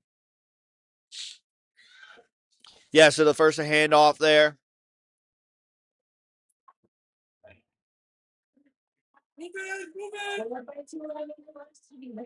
This is Caden Palmer, still running in lane 2.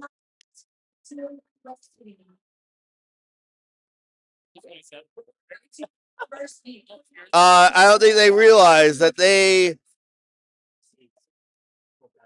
can run. There you go.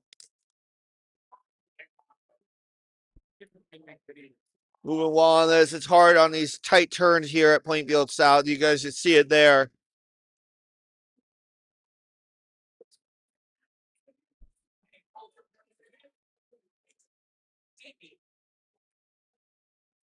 And we're going to go off to Gabe Lynch here, the anchor for Plainfield South.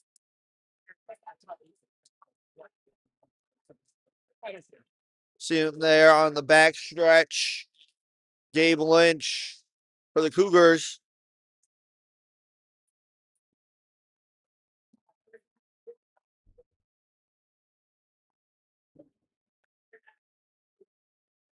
He'll be your winner here.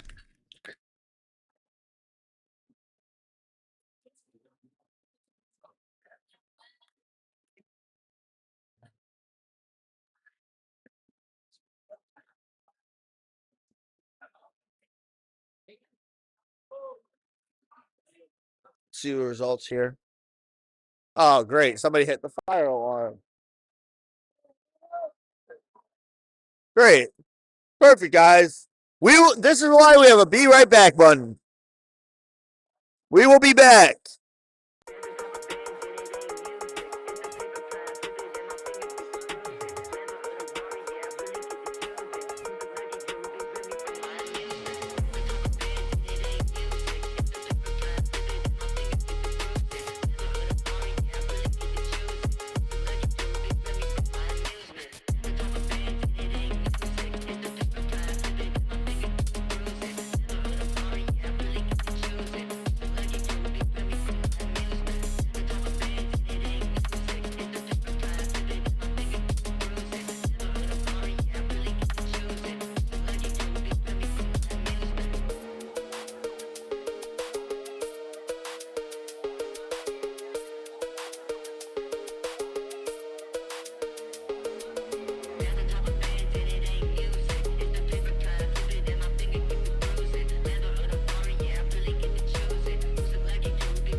All right, an announcement here. We will be back live to you from the Plainfield South Boys Invite at 12:45. Again, we will be live again at 12:45. So please stay tuned. We're doing some warm up time after the alarm went off. So 12:45.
out, mainstream. Yeah. but he's trying to find a way. Yes, he's the part. All right, folks, we 2 are days a week. back here now at Plainfield South. We had a long Next, fire alarm delay here. a G. That's a first for me in my almost 50 years of going to track meets. We're coming back with a 4x200.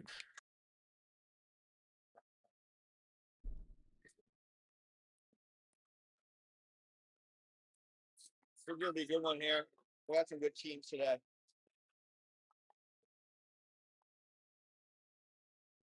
Come down the backstretch. Plainfield East gets to stick around. Nice handoff here. Isn't that all important inside?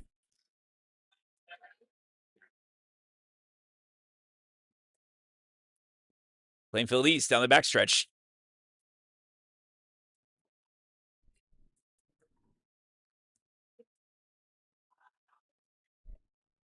Clean stick there.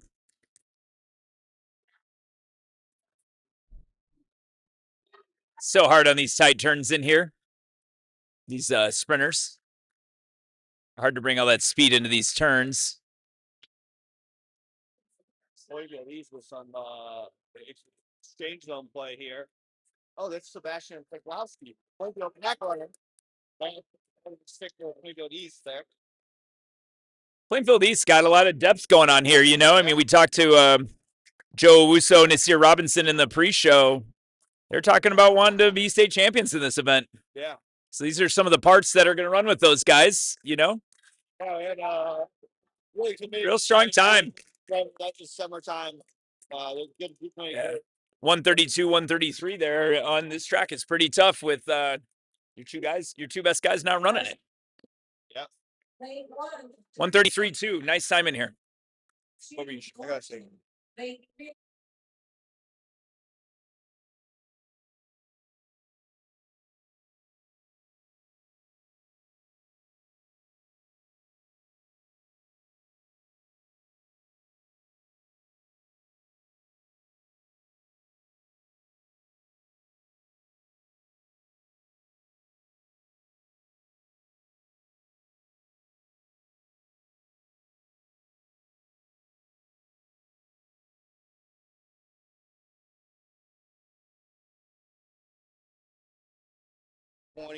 Landon Sam 24 Let me see. Where are they at today? circuit. Should we, as we wait for Heat 2 here, we're just going over some results from the circuit meet downtown Chicago. What do you got, Carson? Yeah, Liam Bettis 418 there. The win over Jack James 420. Good stuff there. There's good stuff. Molly Mako ran 454 or 455 today. So Oh my lord! She beat Ali Londrigan. Yeah. She was third in the state meet last year. I'm not shocked by that. She beat Annika Swan. Like, I'm not shocked by that. yeah, but put that in perspective.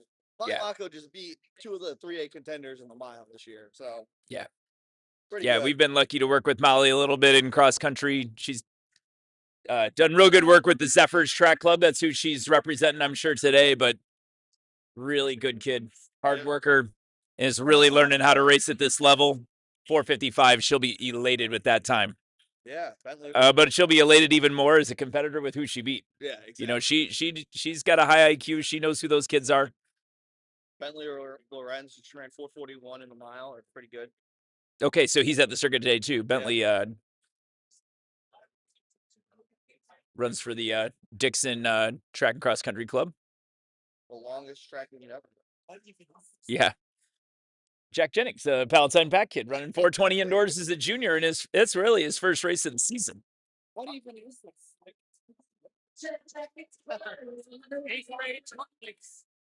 All right, here's Heat 2 of the 4x2. It's going to be real tough to run the 133 that Plainfield East ran in the first heat. We'll see.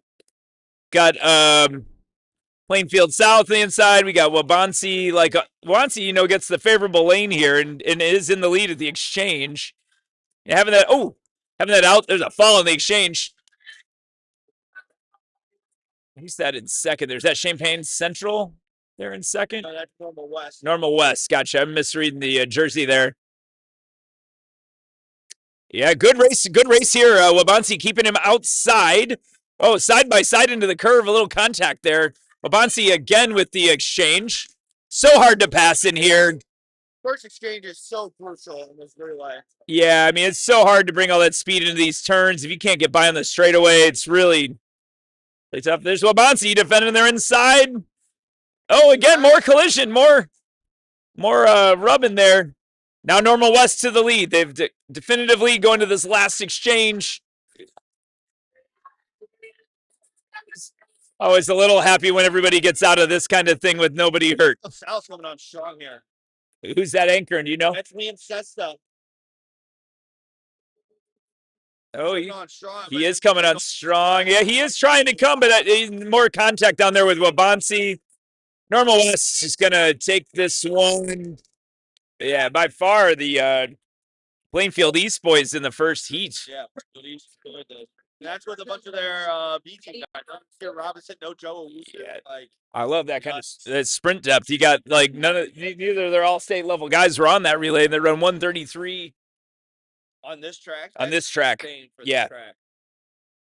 Always exciting. Good to hear those boys declare their intentions in the pre-show today. You know, say like what they're after. I like when kids know what they're after. These guys seem like they got a pretty good idea about it. All right, well, that concludes our 4x2. Should be coming up now to the 400 meters.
All right, here we go. We have 5 heats of the Frost Soft 400. We're starting with just 2 young men in this heat 1, Noah Aguilar of Plainfield East and Alhaji Jallo of Champaign Central.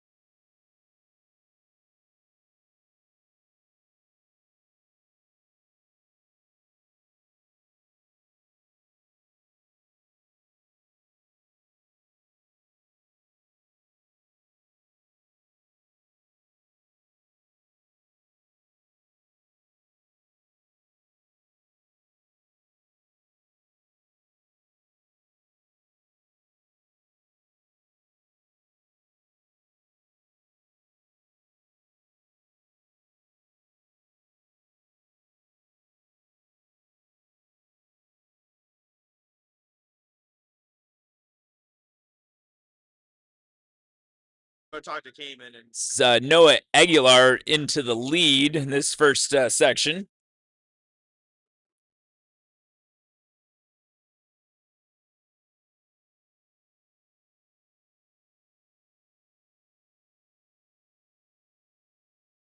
help out.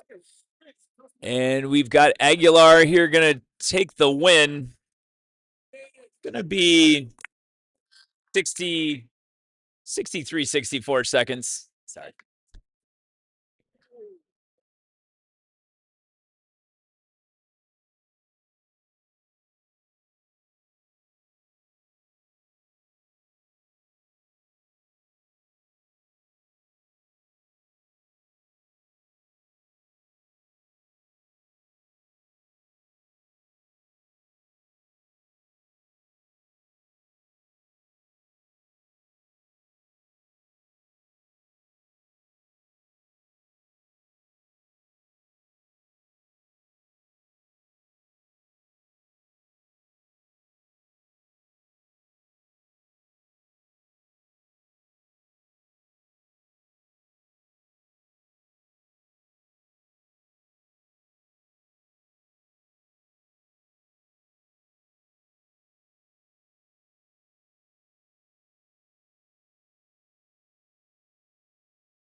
They want a job. We go with Heat 2.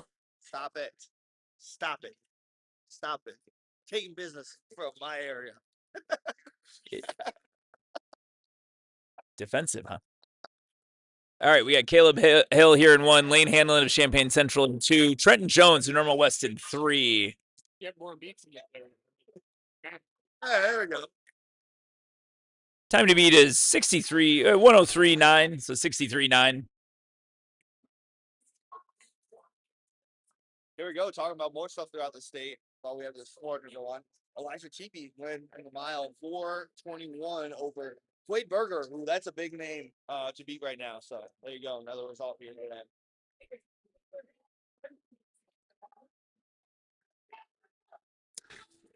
Quade ran USATF postseason, yeah? Yeah. We saw him. I think it was national champion. There wasn't a lot of kids doing the 15 to 18, but he was one of them, right? He seems like a motivated guy.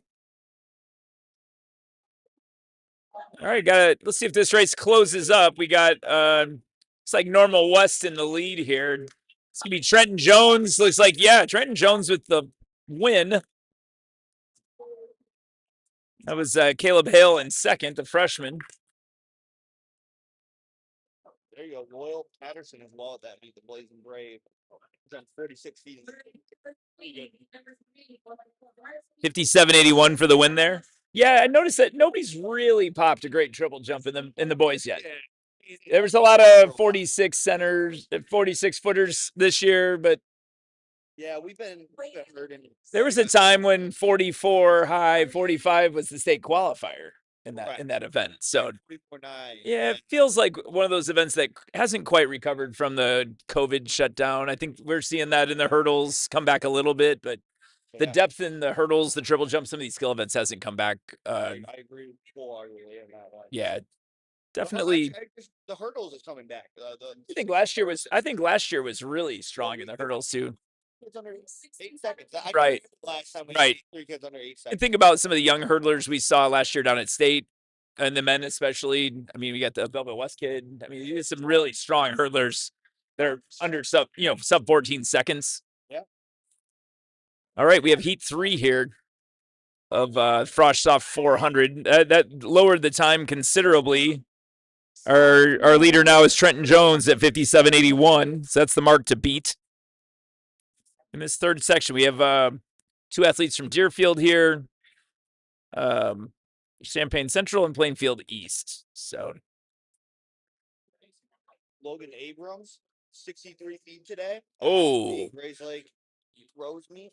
Okay. Lake Central host. 63 feet. National rank on that one. What is that? You got to say in here. Doesn't say. Hard to know. What is that in meters? That's going to be 1927. 1927. So getting out toward a 20-meter throw. Already top 10 in the nation. Okay. So he goes to which school? Terry Grove. Okay. So oh yeah, strong tradition of great throwers there. They had. Oh yeah, no, I didn't put 2 and 2 together. That's who you're talking about. I got a story for that one for sure. Yeah, you look at otherwise here, Grand Meister, the kid from White 1A guy, 60 feet as well. Tyson Hill, McChesney Park. Okay, another great school for throws. 58 feet, Dakota Edwards from Proviso West, 57 feet. Coming around to 1 to go here. You need athlete to cut in here. Yeah, now he's coming over. Plainfield East athlete here. That's Arian McLean. Takes the lead into the final lap. Now we got the Deerfield athlete to the outside. Not sure which of the two Deerfield athletes this is. Can't see the hip numbers from here. Also, the Champaign Central athlete. We got a race here, as McLean is kind of tied up in the quarter.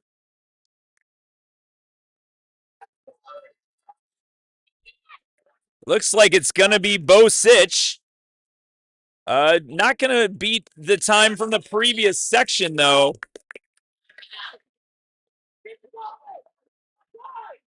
So 102.32 for Sitch picks up the win, but that 57.81 from the previous heat remains the top time. So my Abrams story. Yeah, go ahead. So when he was a sophomore in the state championship football game, Cary Grove, renowned as this incredible running team. They don't throw the ball. I think they'd thrown the ball like 15 or 20 times all year going into the state title game. They run the triple option. Yeah. You know, and so they were playing East St. Louis, incredible team, great offense. East St. Louis's quarterback, actually, their guy, he'd been a 4-year starter in the state title game. Gets hurt in the first half. They had to turn to a freshman. Cary Grove plays keep away. I think Abrams carried the ball 15 times on the final drive. They used the entire fourth quarter except for 4 seconds on the same drive. Abrams playing on one leg. He couldn't participate in track his sophomore year because he basically destroyed his leg trying to will his team to the state championship, which he did. I think they went like 85 yards in like 11 minutes and 56 seconds or something in the fourth quarter. But it's one of the more unbelievable performances I've seen by obviously a team sport, but very much Abrams willing his team to win in that thing. He's very much a champion athlete. He had his buddy, what was Ian Nacho's first name? Was first or second in the discus 2 years ago. Great throws legacy there at Cary Grove. So not shocked to see a 63-foot throw, but that's pretty tough. So, All right, here we go with Heat 4. A couple Plainfield South athletes, Josh Stanton and Braden Vance in the middle of the track here. They've both run under 60 seconds this season. Freshman. So Josh Stanton is the younger brother of Brian Stanton, who a school record holder in the 200. Gotcha. They're looking for 57.81 here. See if they can pick up the win at their home invite. Looking good. Josh Stanton looking real nice coming through here. We'll see if he can keep that drive going. He still looks good onto the backstretch. His teammates trying to catch him. Vance. Braden Vance is a distance runner, so that's 200 meters. Yeah, we shall see. Stanton's tying up a bit, but he looks good. Now, the Wabansi kid is not out of this. We'll see. How the quarter works in the last 50. Stanton still looks good. Gonna have a nice time here. Here comes Vance. Oh, that's gonna be close, but I think our Heat 2 is still gonna have it. Josh, nice race there. 58.3, Braden Vance 58.49. Both improve on their 59 high seeds. But our leader continues to be Trenton Jones from Normal West, the freshman, 57.81 out of Heat 2. So, yeah, we'll see if we got the fastest seeded heat here coming up next. That was an exciting race. All right, so our final heat here. Oh, there you go. There you go. In lane 1. Liam Bovey. Oh, is that Jeff Bovey's son? Yeah. Is he really? Oh, no. Yeah, Jeff. Coach at Illinois State. So, yeah, head coach at Illinois State. His son, Liam. I knew he had kids around my kids' age. From Normal West. So we're going to get to see Coach Jeff Bovey's son here. Comes with a 57.4 PR. Our top seeded performer here by PR is Sean Ebenezer from Wabansi Valley at 56.35. Isaiah Scott, another Plainfield South athlete, season best of 56.87. So we'll see these guys challenge, our heat leader here.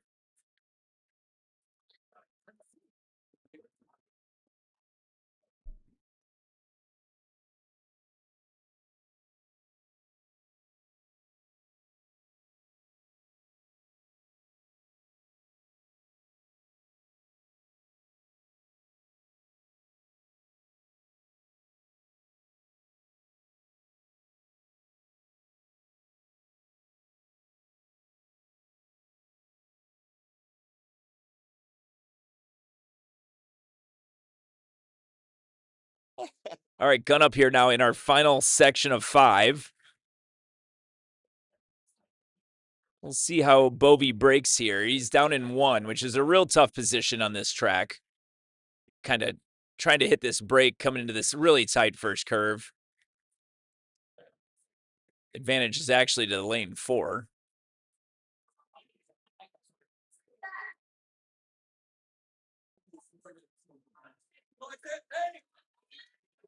See who gets this break. You see them coming around the curb.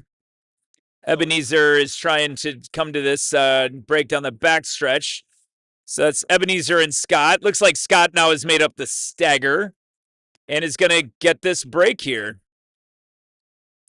Aggressive running, but he looks smooth. He looks like he's got more to give. He's got 1 to go. Let's see what this what develops on the backstretch here. Still Scott with Wabansi chasing.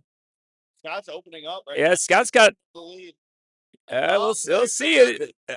Yeah, it's getting a little close. I've liked Scott's form the whole way. Looks like he's going to hang on. Kept his arm drive alive, and he's going to win this Frosh Soft 400. Great job by our freshman though of holding on there into. Maybe he held on for 3rd there. So Isaiah Scott gets the win there in 56-13. Sean Ebenezer second, 56-98. We go to the compiled here. Trenton Jones hangs on out of heat 2 for 3rd. That's why you watch those early heats. 57-81 for the freshman. So leaves the meet as the top freshman for sure.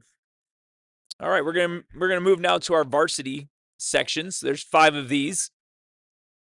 Lane 2, Aiden Simon, and 3, Taylor Guthrie. I know Taylor Guthrie. He ran with us this summertime as well. Plainfield Packin. We got some.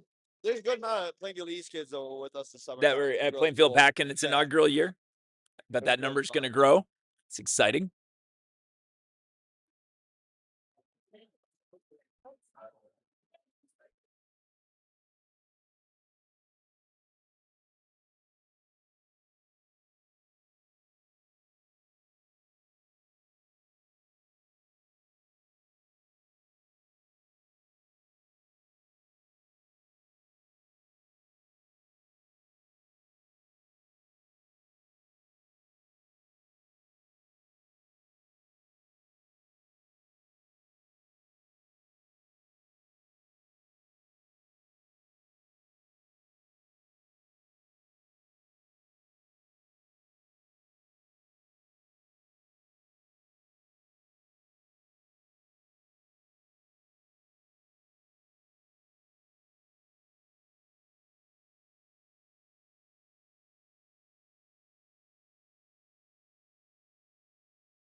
Hey, what section?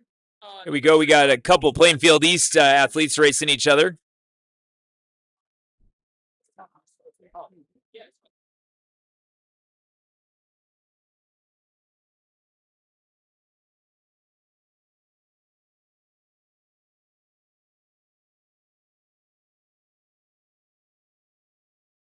So that's Simon, the sizable lead here going into 1 lap to go.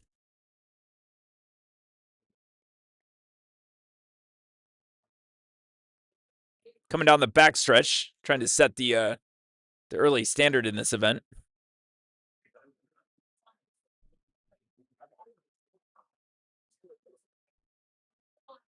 All right, he's going to take the win here. He's still looking pretty good. This is going to be a solid time.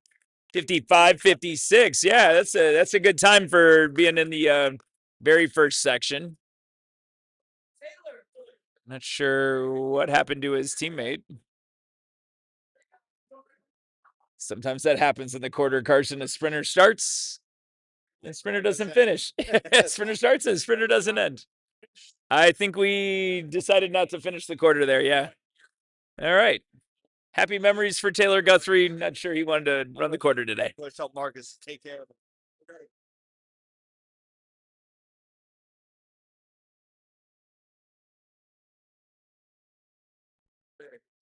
So, one finisher there, 56 and change.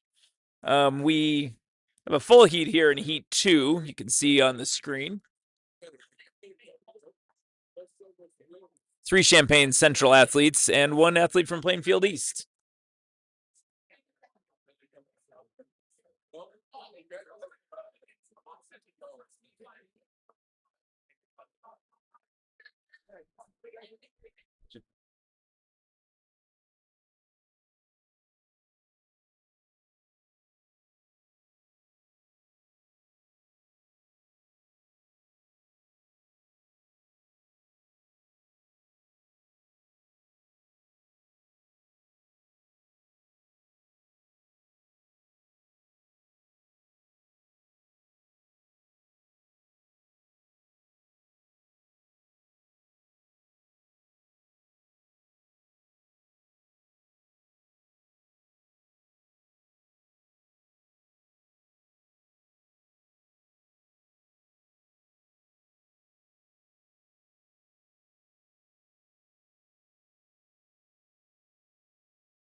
Go. All right, we got section 2 here. Aiden Simon ran. That's a nice time, 55.84 out of section 1. You know, we got 3 Champaign Central athletes here. Somebody's going to have bragging rights on the bus. So that's going to be important here for the 3 athletes in maroon. Manuel near another Plainfield packet. All right. Yeah, that's good. It's kind of fun now that you got your own club to see like those athletes start to develop. Yeah. Oh wow, here we go. Back at the circuit, 48.82 for Braylon Anderson in the 400. Yikes. Illinois number 1. All right, Neary to the lead, you know. Good for him. Plainfield East has got a nice group of sprinters this year, man.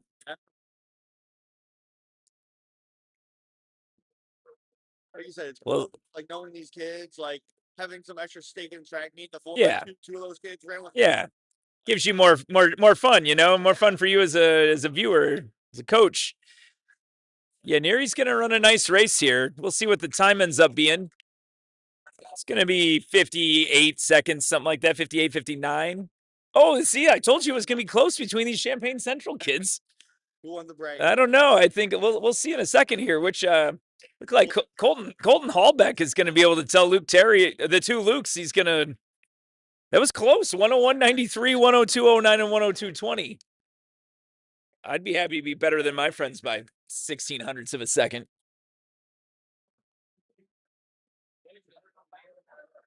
They're all acting like good sports about it, but I don't know. I'd be talking a little smack. I liked our guy earlier that was celebrating, and when he beat out his buddy for dead last in the 3200, but he kicked down his buddy. All right, we're going to heat 3 here.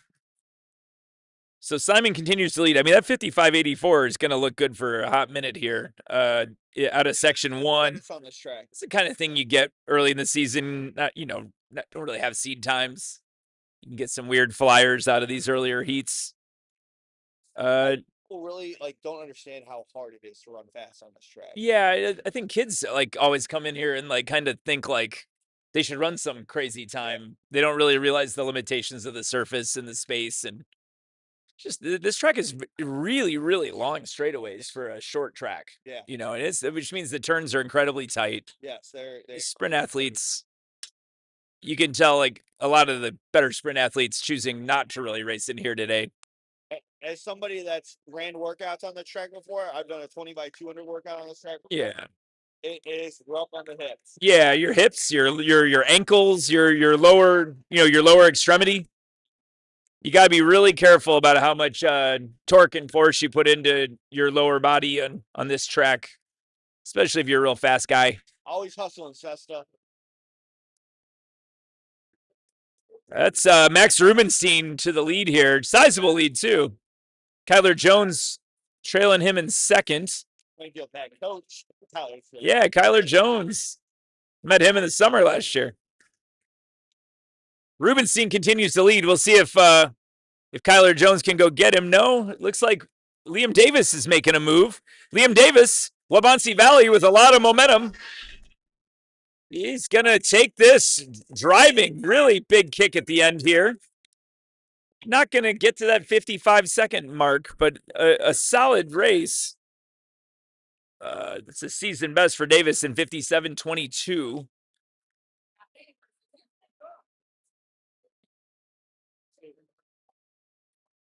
And again, Aiden Simon still leads. Two sections to go.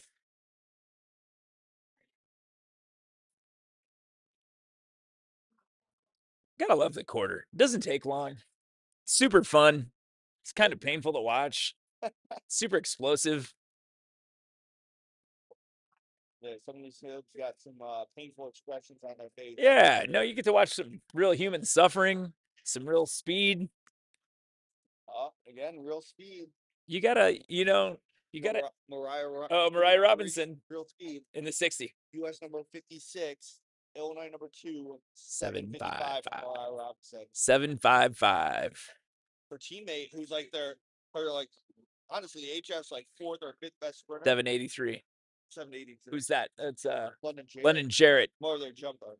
She Gotcha. excels in the long and high. Water's wet. The HF girls and boys programs keep rolling. I mean, what a marriage of great coaching. Like, this is insane. Look at the stuff that they got. The 60 hurdles. Ty Collier. 877. U.S. number 46. Diamond Childress 9 flat. Like, this team will win the state meet by like 50 points this year. And if they don't, it's a disappointing year. It's prospectively that good, especially with where they're at in the throws now. I mean, you start like double scoring, possibly one or both throws. I mean, you're talking about doubles. That's how you score a lot of points in state meet. You got to double score events. Well, 919 was third. Cindy Klein, again, another Plainfield Pack girl. Like, I know how good she is. She put some run up in Kennedy up in the summertime. And, she's taking third in that race. That's incredible.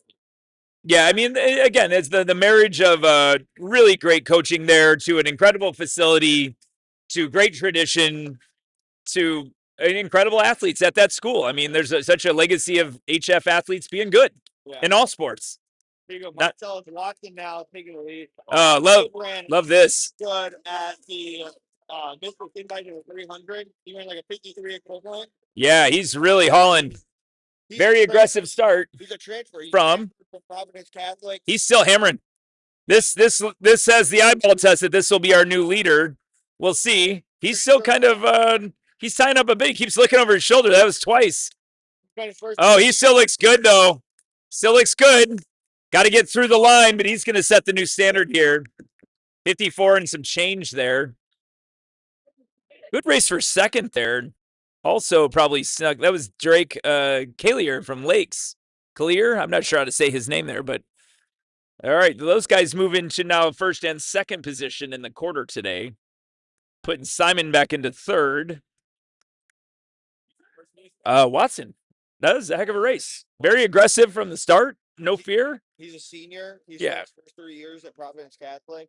Oh, actually, sorry. He spent like a semester at Plainfield South, then transferred to Providence. He's torn. ACLs, I think it is. In football? Yeah. So he's never ran track. Okay. Time running track. That's exciting. You're always kind of hoping a kid like that is at your school. Well, and then, you've got, you come right back here with the Kylan Callahan, the Callahan brothers. Yeah, Callahan, sorry, I'm going to say his name wrong. This race is stacked.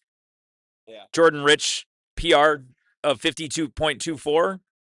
Another one, Brian Mann, 53.53 before. Mason Jones has run 53.1. Now, you can run those kind of times in here. We shall see, Yeah, Delon Callahan has ran that fast here, though. He ran Yeah. 52.6 in our 400-meter time trial. He won it. Kalan is one of these people that, for me, passes the eye test. I've watched him do track in the summer last year a little bit. You can even tell today. I haven't seen him in a while. He's just getting a little taller, little thicker, but he's got that kind of like lean body type that really says quarter miler all over it. You know? Well, he put muscle on himself this Yeah. year, which is like huge. Because last year it looked like he was a twig. Yeah. No, he was skinny as a freshman, but fast, right? I mean, he runs 50 sub 23 in the summertime. Right. I mean, he just keeps coming. He's one of those kids that's going to fill out, but I do like his body type as a quarter miler. Yeah. You know, he doesn't look like he's ever going to get too bulky.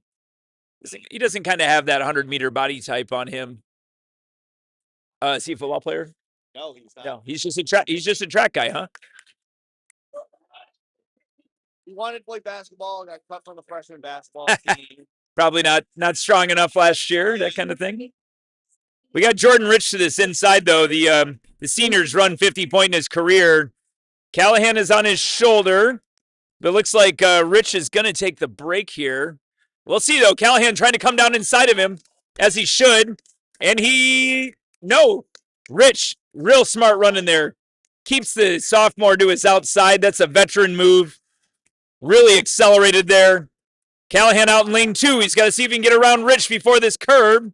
Yeah, he's put on a lot of Rich still holding his inside. And now Callahan, now it's Rich holding his form. Well played.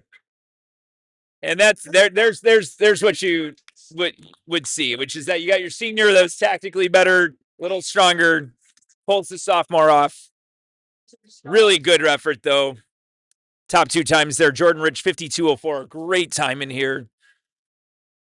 That's great. 52.36. Is it Keelan or Kalan. Kalan. Sorry, I don't want to get the accents on his name wrong. Kalan, 52.36, though. That's a heck of an effort. He'll, if he wants, he can look back at the replay of this stream and see how Rich just really ran that 50 meters after the break to the curve better than Callahan did. Always important to learn those tactical things, especially in the indoor 400.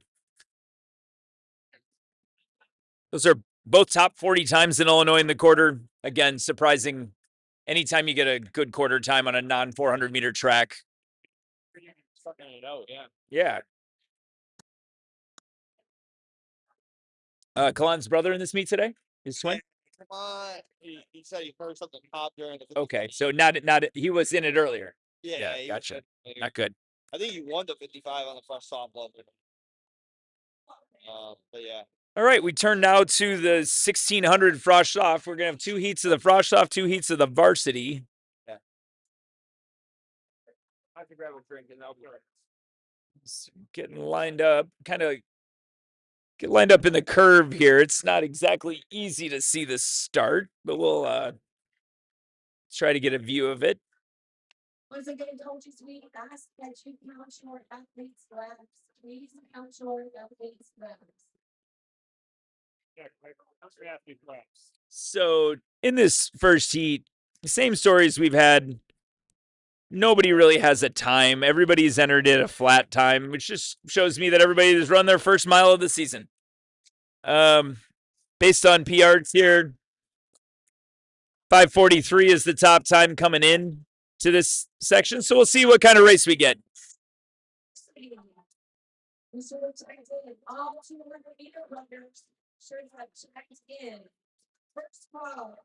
like a Plainfield East athlete out real fast here. Let's get a number on that to see who this is. Looks like Dylan Chavez. Dylan Chavez with a big early lead. Hard to know. He's a freshman. Seed time is 5:59 flat, but he looks like he's a more confident athlete than that. We'll see.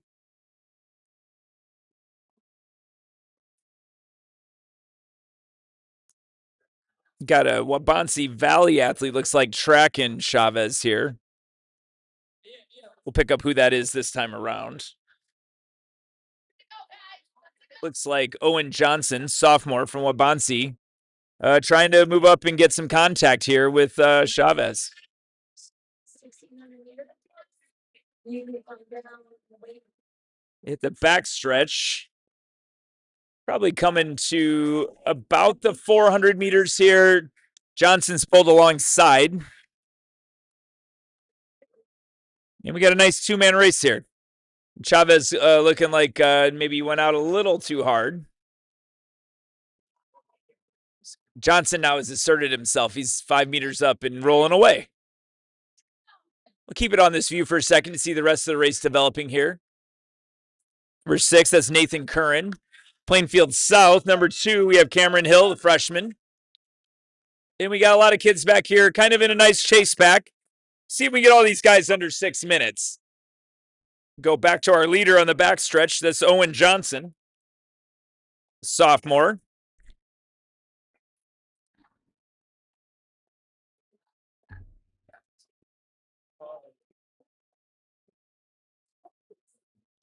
Looking nice and rhythmic. Not breathing too hard. And behind him, Chavez has now been caught by Curran, who moves into second. And then we have Plainfield South. That's Cameron Hill moving up, stalking those guys. So there's 4 away. And then as we look back here, we've got like 7 or 8 guys kind of back here in a chase pack situation. As Johnson, I'm assuming, is past or close to the half mile.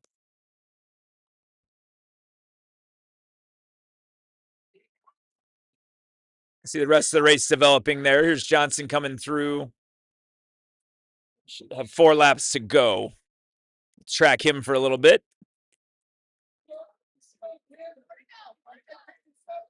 We've got Cameron Hill has moved into second.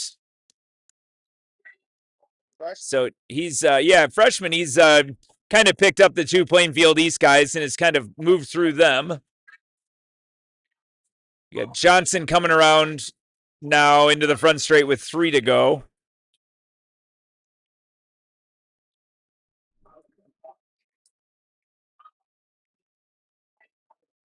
Picks up his arm drive a little bit. Looks looking pretty good. And again, we don't really have a time on him.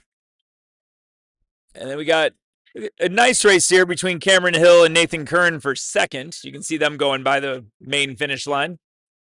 We're back to Johnson now on the backstretch. He's now moving up toward lapping this chase pack. We'll be coming around with, it's got about 400 meters to go, about right here. He's at 4:01 at the 1200. So we got 5:20 pace off of the front here by Owen. You see laps 1 runner coming around. We'll follow him now to the finish.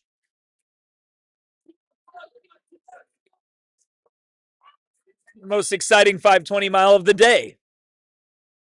We'll see. He should break 5:20. He's going to kick. He's moving okay now. I'm guessing 5:17, 5:18. We'll see. Chavez paying a little bit for the early start. Kind of fading back toward this chase pack. And now Johnson takes the bell at 4:48.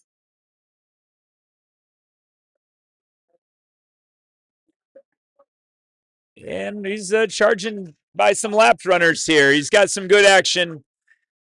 I said 5:17, 5:18. We shall see. He's closing pretty hard. It always feels good to win a race. Especially these younger guys, freshmen and sophomores. They don't always win a lot of races. It's going to be a little shy of that 5:18 mark. We're going to see a 5:20 load in this first section. 5:22, 5:23. Cameron Hill, freshman's going to come in here in second behind these lap runners. Nice time for a freshman, 5:33, 5:34. Here's Curran is going to finish third, roughly 5:41. And we'll keep it here on the straightaway view for everybody else to finish.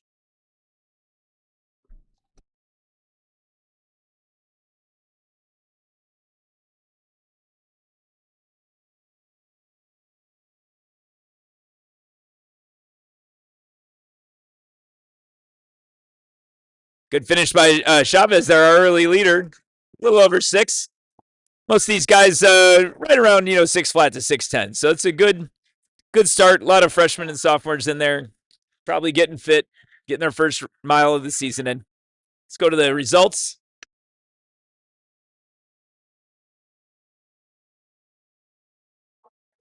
I love watching freshmen make progress. So Cameron Hill there, 5:34. Yeah, you show up first day of cross country. You didn't even show up for summer running. You just showed up Yeah, day. It was like just raw. a bunch of laps on the. I've had kids like that become incredible athletes over time. You never know. BJ Sword was that athlete for Really? Yeah, he showed up first. So freshman, there's like a freshman locker moving day, and like I wasn't there for it, but like Thompson has like a table set up at freshman. We have donuts Yeah. there. Yeah, BJ Sword like grabbed a donut and Thompson was like, "You want to go to cross country?" It's like, "Do I get a donut?" He's like, That's all it took to get BJ Sorg. North Central All-American BJ Sorg, state champion BJ Sorg. Whatever. He's having a great career at North Central, right? I'm glad Thompson gave him a donut. That's all it took, apparently. Oh, my son thinking about going to North Central, he said BJ Sorg's one of the reasons, He said he's a great culture kid. Yeah, it seems like he's just a cool guy, just way into it. He's still sitting on that great 5K that he ran in early 14, ran that in right after cross country. Yeah. Saw 8:31 from Sorg, or maybe faster. 3K 8:30. He's ran 4:15 last night. I watched. Yeah, having a great career. All right, so we flip now to Heat 2. Are you watching? What are you watching? Nolan Bossert is our top seed here at 4:49.1. That's Samuel Wittenkeller from Plainfield South, our early leader. Continue to watch these Plainfield South guys be assertive, which I love. Sometimes rather than focusing on time, Frost Soft guys should focus on being assertive. Good things happen in the lead a lot of times. So Wittenkeller out to the early lead. His dad, the football coach at Plainfield South. Fun fact. And he's a distance runner. Yep. All right, now we've got our top seed now, number 1, moving up there. That's Nolan Bossert from Champaign Central. He takes the lead. Listed as having a PR of 4:49. Wittenkeller goes with him. Got a Wabansi athlete there tagging in, another Champaign Central kid. So little breakaway. They're kind of in a line here coming into the front stretch. Bossert looking really efficient, pushing the pace a little here. Little gap now between the top 2. Wittenkeller's going to try to tag into this pace by Nolan Bossert.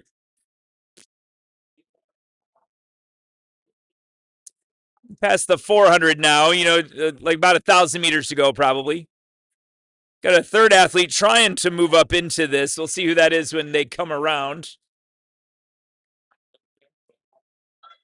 Bossert, real efficient. And then we've got, let's see who this third is. Bennett athlete here. That might be Kevin Deboni.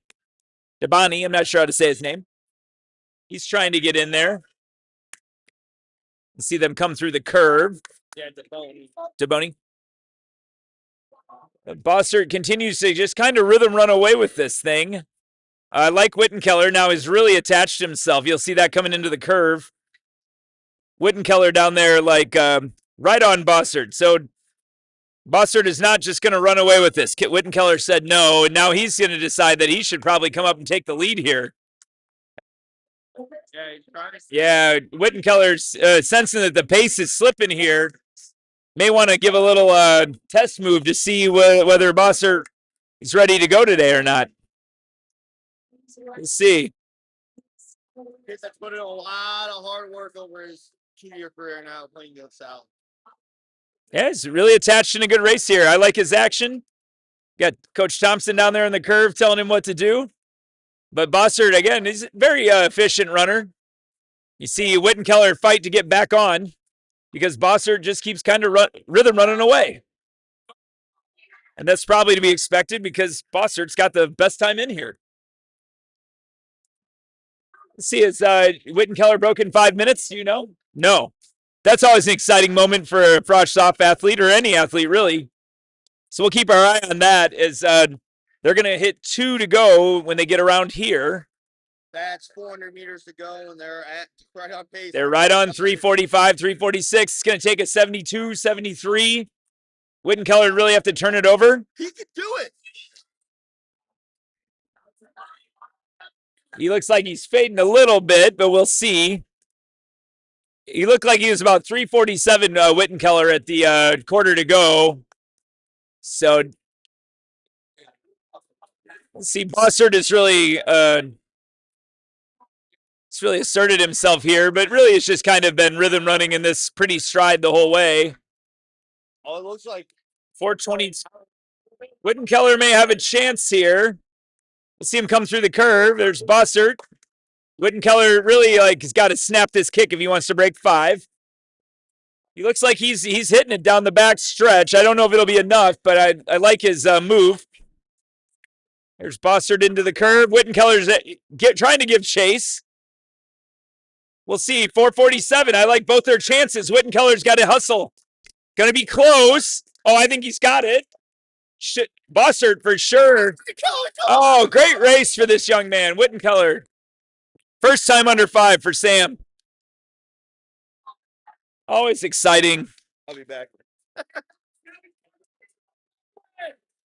458.05 for Wittenkeller to break 5 for the first time. 455.51 for Nolan Bossert, the sophomore.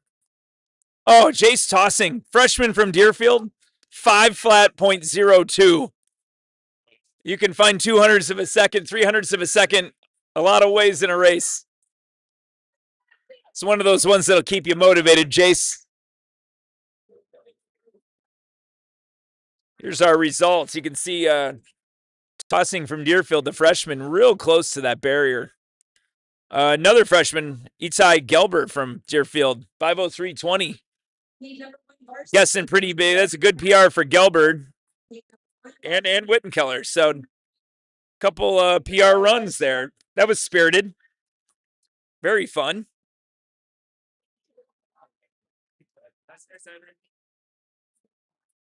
I broke 5 minutes. My first time my last race as a sophomore, 4:59.95.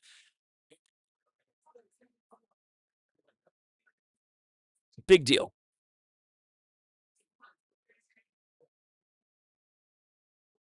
All right. And now we move on to the varsity. That was a good race there. And you can see our field in the varsity race.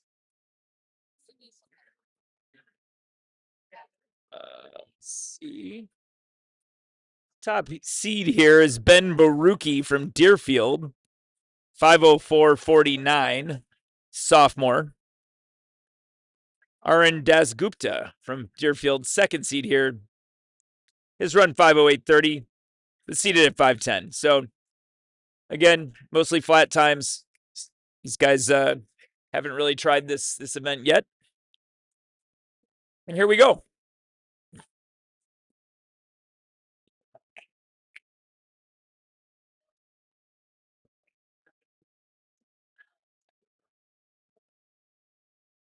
Definitely looks like Deerfield off the early lead. I think that's Baruki. Confident attack to his race. I enjoy that. Let's see if this is too aggressive. Well, we got the 5, Nate Davis, into second. So the 2 top distance programs in this meet continue to assert themselves. Plainfield South and Deerfield. Baruki's got a nice stride. Looks pretty efficient early on, at least.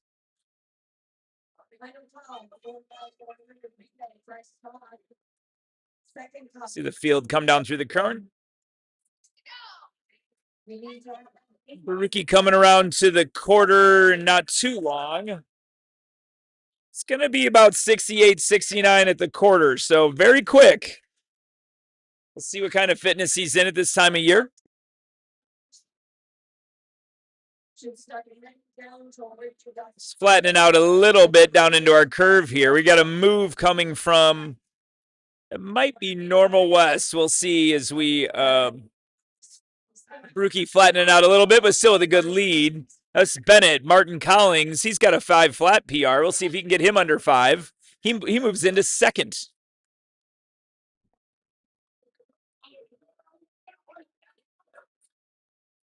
So we go down our backstretch. Baruki continues to lead. But Collings is tracking him. You can see him coming across that gap. He's got the momentum. He's really, I thought that Baruki might have hit it a little too hard early. Collings has played his cards well. We'll see. Baruki, see if he can get another win, but the Bennett athlete continues to come. Down the back stretch, you'll be able to see this tightening up just a little bit. We've got a chase pack behind Baruki and Collings of 3.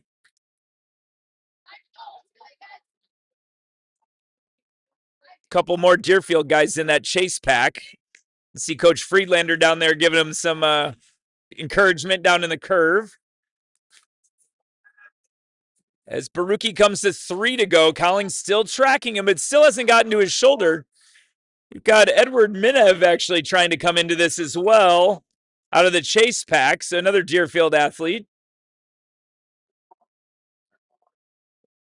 Continues to be Baruki. This could get interesting here. Collins has got it down to about 5 meters. This is when you can tell, you know what that opening did there to Baruki. He looks pretty good. We'll see. He may have had a little time to rest here. Now going into about 500 meters left.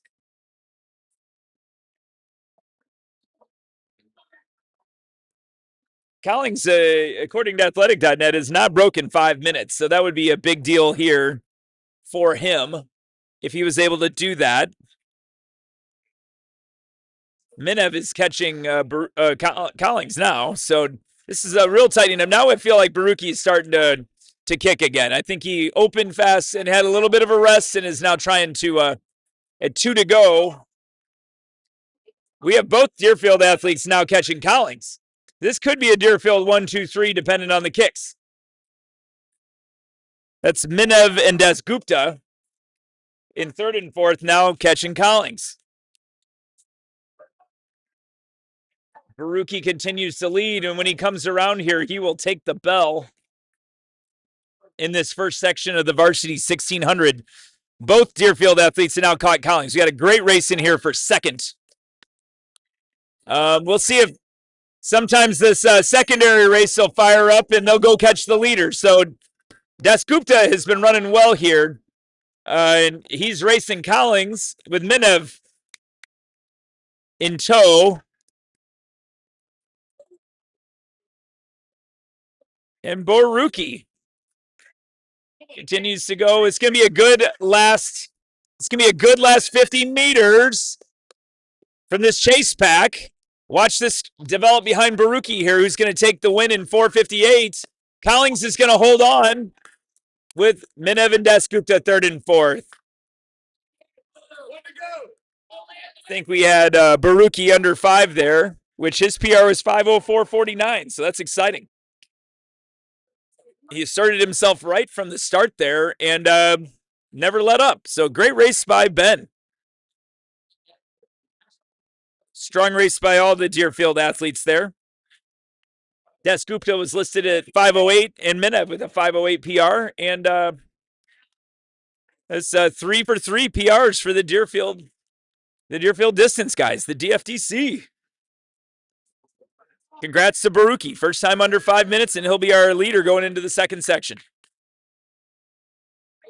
A couple finishers still coming in here.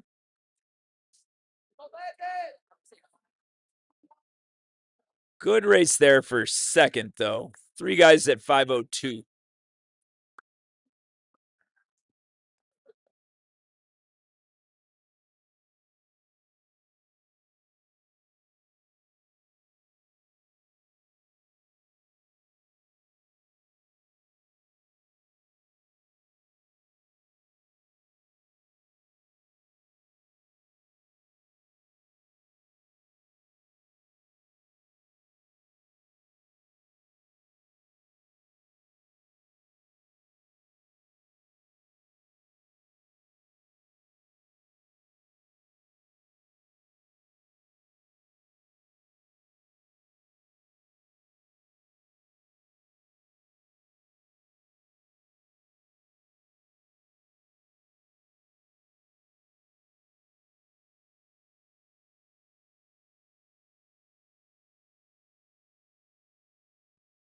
And now we turn to our faster of the two sections on paper. Cooper Summey is the headliner here. He he's run 423 in his lifetime, season best 423.41. I think you said at GVSU, right, Carson? Earlier this his older brother Jackson goes to GVSU, so oh, okay, so that's why. I was wondering when you said that he ran it at Grand Valley State, why he was there. No, older brother Jackson. That's where Jackson ended up. That's good for him. Great program, right? National champions in Division II cross country. Yeah, they're great. Many time podium, but they had been after that national title for like time. Well, hey, they train at a beautiful facility. 300-meter indoor track. 300-meter indoor track. Called that was made because of a very gracious donation by Brian Kelly, football coach. Yeah, that's where he started out. Coach. Oh, Brian Kelly, who the Notre Dame, LSU, and now not at LSU anymore. Yeah. So he helped donate the money for that. Yeah. Oh, that's wild. So it's called the Brian Kelly. Or the Kelly. Oh, they named it after him. Yeah. All right. So our early leader here is Cooper Summey. We've got Robert Johnson of Bennett in fourth, and then Ethan Ensign from Plainfield South moving in third. Ensign, the competitor, he's got the glasses on, him and Kellen Hernandez. Well, Nolan Tossin, who I also know is in this race. Yeah, Nolan's a great guy. He's an intern for Illinois Running News, right? Contributor, he's a big part of this. So. Cooper looks real smooth, though. I like his mechanics. We'll see. Ethan has decided to kind of come try to get him. So, and Ignition is also wearing glasses. Subplot in this race, we got Phoenix VJ, freshman in here. You let the hair down.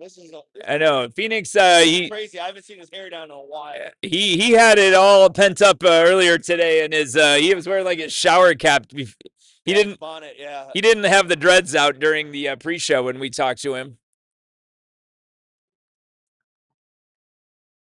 All right, Cooper Summey looking really nice. Ethan Ensign in second. It's Robert Johnson of Bennett in third. Kind of a nice run here. We got a lot of people strung out, single file line. You kind of bide your time here if you just got in the line and crushed some splits. Now you got Johnson deciding to go after Summey. He's pulling Ensign up there, along with Pogue, I think that looks like, the other Bennett athlete. No, that's not Pogue. That's Logan Luo of Deerfield and Aiden Nissen. Yeah, so that's kind of our breakaway pack. VJ got kind of left out of that thing. He's like leading this chase pack, so we'll let the freshman run his own race back there. All right, the race is joined at the front now with Johnson now has caught Summey with Ensign hanging right there in third. Now Johnson comes to the lead around Summey authoritatively. Yeah. Let's get see how Ensign's looking good. Ensign has also bided his time. Now we got to see if can Summey take a punch. He's been out here rhythm running, and Johnson just decided to punch.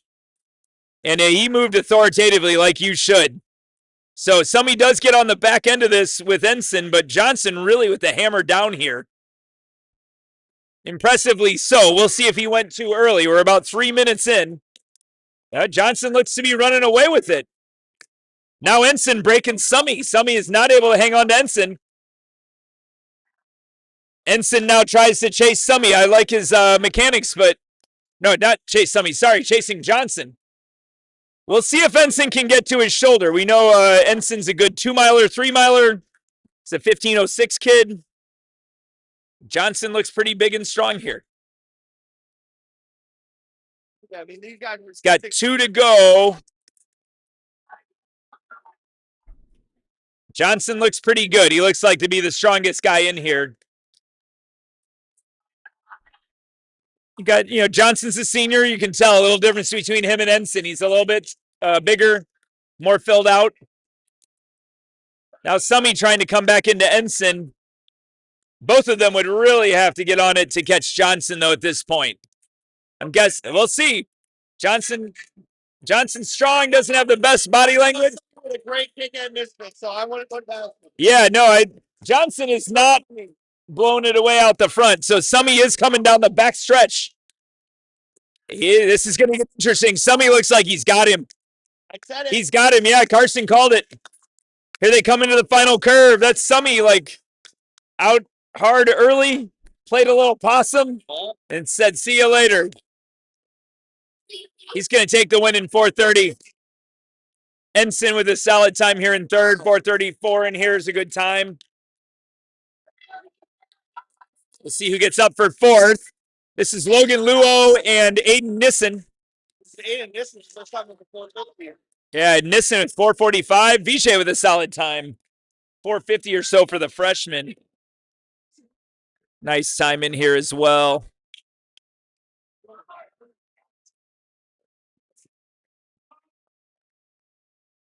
Let's look to these results. Vijay doesn't get under 450, 450.53 for seventh.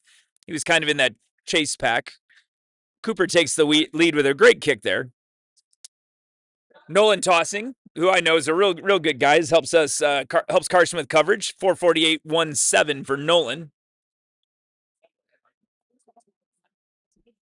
Let's go to the live results, see if we got any PRs there.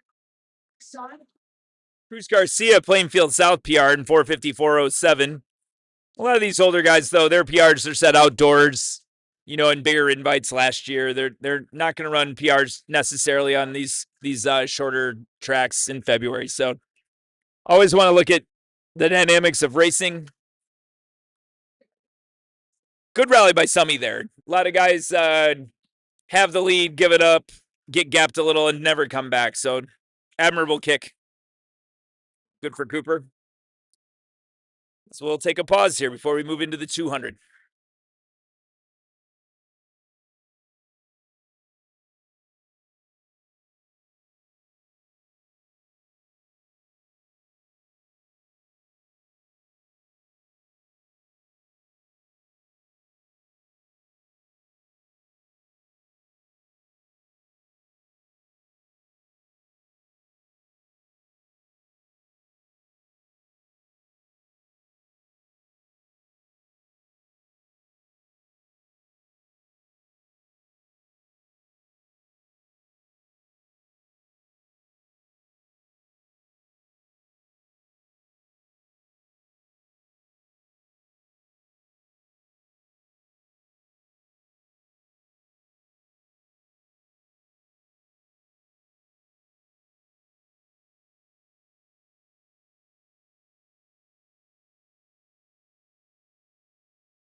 All right, section 1 of 5 in the Froshsoft 200 here.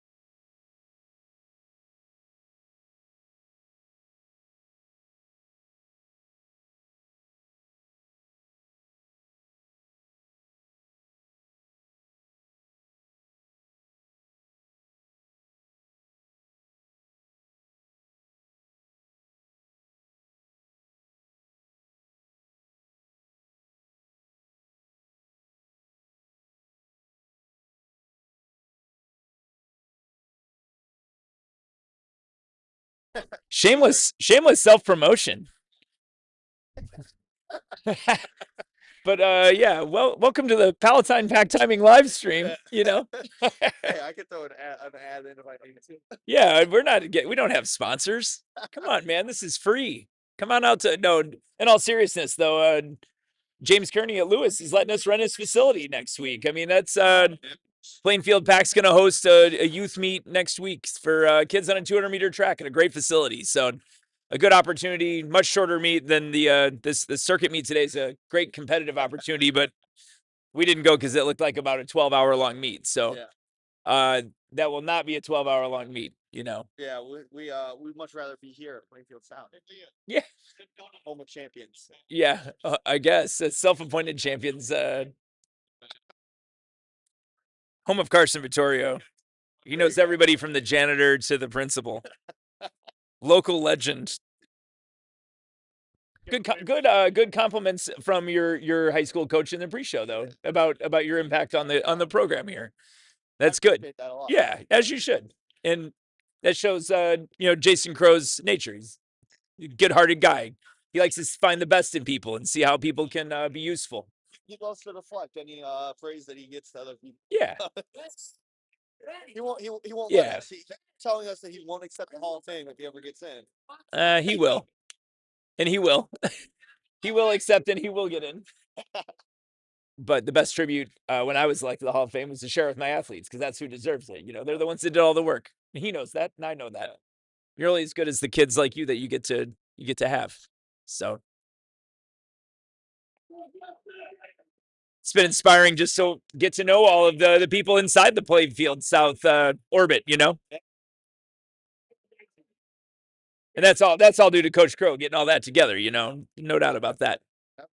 All right, so heat 2 of the 200 here. We got look like we're gonna have a Deerfield athlete in 1. That's Jonah Thompson. We got a good charge late from Plainfield South, but didn't get there. So Jonah Thompson gonna take the win. Oh, we didn't take that into the. Sometimes I start talking and forget to put the right screen on. Here's our results. So 27:40. That is our early leader with 3 heats to go of the 200.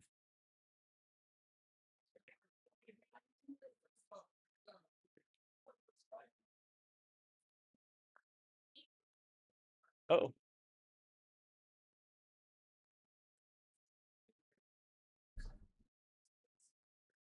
Well, as we get these 200s set, it is exciting, Carson, to finally be sitting here on a Saturday, just watching results roll in from a bunch of different meets. That's what I'm doing right now. It gets a lot of momentum. I mean, and if I wasn't sitting here on this live stream right now, I'd be sitting at my house watching college basketball and reading results off the live stream.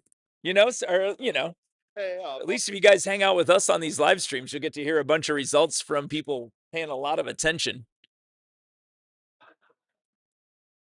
This has been fun today. I'm glad we ran it back at Plainfield South. We were here 2 weeks ago for the girls' meet, which was, a real opener for them and us. I mean, you start to feel like a little bit deeper into the track season, kids starting to get their feet wet. It's kind of fun to watch the kids start to gather some momentum. I think we've seen a lot of that today. Definitely. It's fun going here, seeing some teams, start out their season, seeing the excitement that's in the air, track and field season can kind of be a long and daunting time at times, it feels like. It's just get to the end of indoors and everyone's like, oh, I'm so tired. It's an exercise in perseverance, right? It's like, oh, I'm so tired of it. Are you out?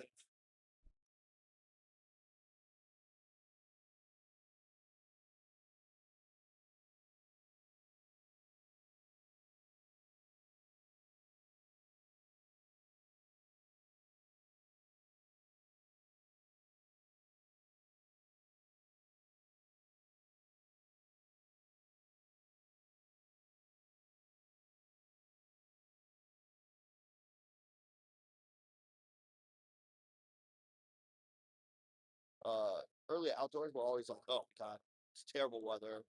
Get canceled. Well, as a distance coach, you're always just like, how much longer can I put up with going outside and being cold every day? Exactly. Yeah. And then when you're a sprinter, it kind of gets to be the opposite. How much longer can I tolerate being stuck in a hallway or this like small field house until I can use the real track? Yeah. So it is an exercise in patience, no doubt.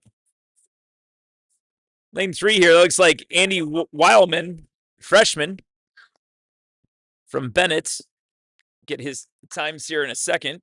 26:46. That moves him into the lead by a second. So 2 heats remaining.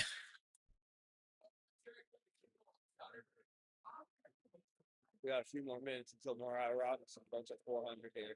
I know you're pulling refresh on these Mariah Robinson 400. So Mariah has not run a 400 yet this season. No, she ran 55 at Dr. Conrad World last weekend. She ran the 55 this morning, and then she ran the 400 today. That's her schedule. Well, she ran the 4x4 at Conrad World, but like it looked like she was like she split like 60 points. She was jogging on the anchor. Senior this year. Yeah. Has there been any college decision with her? Yeah, she's going to Florida.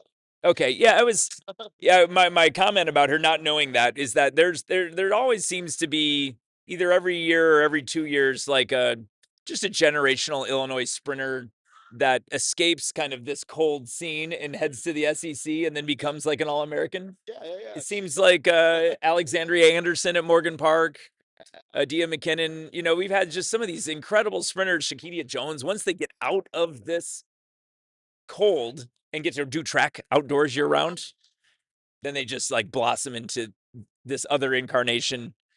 It's been great to watch those athletes over the years. Florida, one of the prime destinations. We'll go run for maps, like the best sprints coach in the nation, in my opinion. So. Sure.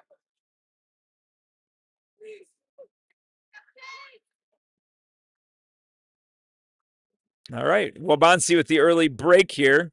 It's Ari Samuels. We'll see. They'll be in lanes the whole way, but he has the lead for sure. Comes through the curve. This looks to be the top time based on his speed, but we shall see. Yeah, for sure. It's going to be Ari, 25 and some change. 25.65. So that now takes the lead away from Wildman. Drops it down to 25.65 pending this final section.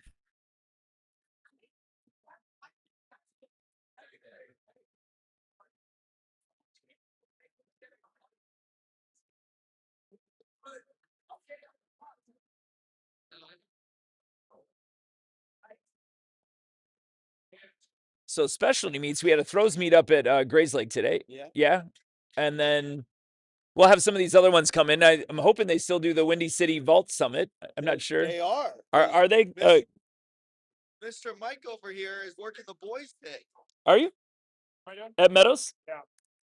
So that was decided on Thursday. Why would she ask me on Thursday? Okay, so that's still going on. We're gonna have the Vault Summit, which yielded, I think, the Illinois all-time best mark last year, right? As he was over 18 feet at that thing last year. Yeah. Whitaker was over 18 feet at the Vault Summit. And then coming soon in the next couple weeks, we'll have the Mustang Relays. Which is just a same weekend. We got that on Saturday, the Wednesday Summit, and then on Monday it's Mustang Relays. We'll have Batavia Distance Madness with some of the distance kids. Which is that Friday afterwards. So it's gonna be fun to start to see those kind of meets roll in.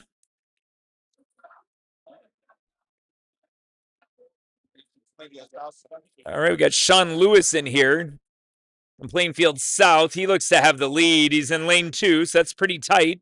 That's actually not Sean. Oh, it's not Sean. Oh, sorry, it's Sincere Rogers. My bad. This kid ran the off-cater North Floyd. He transferred to Plainfield South. Gotcha. See if he gets the win there. Got the win in that heat. 25.05 by Sincere Rogers. Sorry, there was a Plainfield athlete scratching in the lane outside of Sincere there. So he does take the win in the Frostoff 200 today. 25.05. Nice time. Looked good.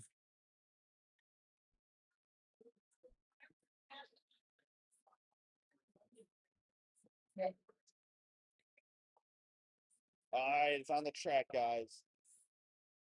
Mariah Robinson 400. I'm so excited. I know. What do you do? You're just kind of like eyeball the split here, huh? Or eyeball the. Well, they do have splits going on. They're doing 200-meter splits there? Yeah. Yeah, I hope so. We have 6 heats to this varsity 200 coming up as we await Mariah's time. And don't worry, based on the heat sheets of the circuit, we could be watching track well into the night tonight. We believe there to be 90 heats of the 200 at this meet. Yeah, 92 heats. 92 heats of the 200. I mean, I guess that would be a specialty meet in itself. Yeah, they're Just the I 200. was like thinking, do I go after this? And I'm like, That- I think I want to. That's a real test, Carson. I mean, it's a test of something. Yeah, no, I think you should do something more fun than go watch 90 heats of the 200. I like the 200. I'm not sure if I like it 92 times in a row. No, me neither. But When I could just watch the 92nd heat like on my phone. there's a live stream, so what would I get? See, there should be live streams of all this kind of stuff. It's like somebody should provide these kinds of things. Contact Palatine Pack for your. Yeah. Pack Media. Follow Pack Media on YouTube because we're going to be giving free live streams all throughout the season. It's not synced. I'm going to start my computer. Okay. This one, not the timing. All right. Well, we're moving into heat 1 here. Fully loaded. We got four guys in this heat. Everybody's here.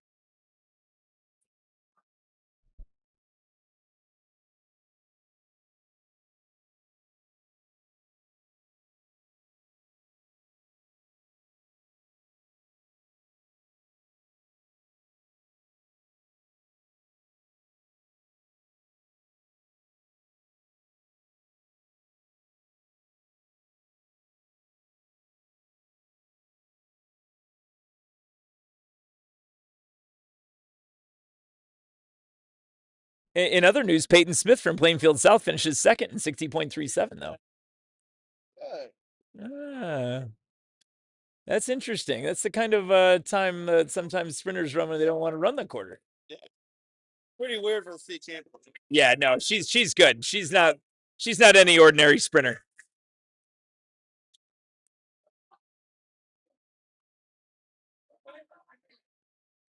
It's like lane 4 at the early lead here. Be David Kroom. David Kroom with a huge lead.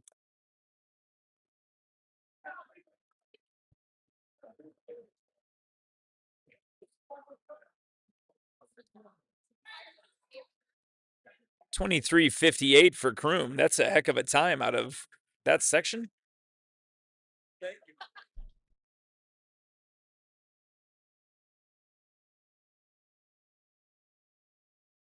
I don't know about you, but 23:58 is going to be a tough time to beat in here. That's good. I mean, again, this has been the story of the depth of this Plainfield East sprint crew. Well, you heard it at the end of the pre-show as Nasir and Joe were leaving.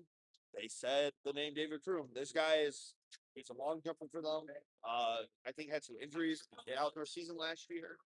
But he's a big name. He's for sure. He is a junior right now, I think. So Okay. he's the next generation of this. Like after Nasir and Joe graduate, he's Yeah. the next guy. I mean, they put it out there today that the 4x200 state championship is their goal. Yeah. You know, and so we talked with Nasir about. I mean, Nasir ran 22.4 last year outdoors and has run 21.84 indoors already. You got Joe Owusu, who was 5th in the state 100. He's the 3rd returning in the 100 meters. Yeah. You know, he ran 10.6 last year. So now you got, I look at a guy like David running 23:58 in here. You put that on an outdoor track right now with the same effort, that's a 22 and change. Yeah. So that's a heck of an effort on this track. Now, like you said, hurt outdoors last year. Health is everything. Yeah. So much of we were talking about how long the season is. You got to be patient enough to take this thing to the line in the state meet in the sectional. Yep. That's not always easy with these explosive athletes, you know. I mean, it's not always who's fastest. It's whoever can be good for 19 weeks. This looks like Jaden Thompson here in lane 2. Be 25 low, perhaps. We go to the 25-38 for Jaden. So many heats of the 400 at circuit. All right, we're moving to heat 3.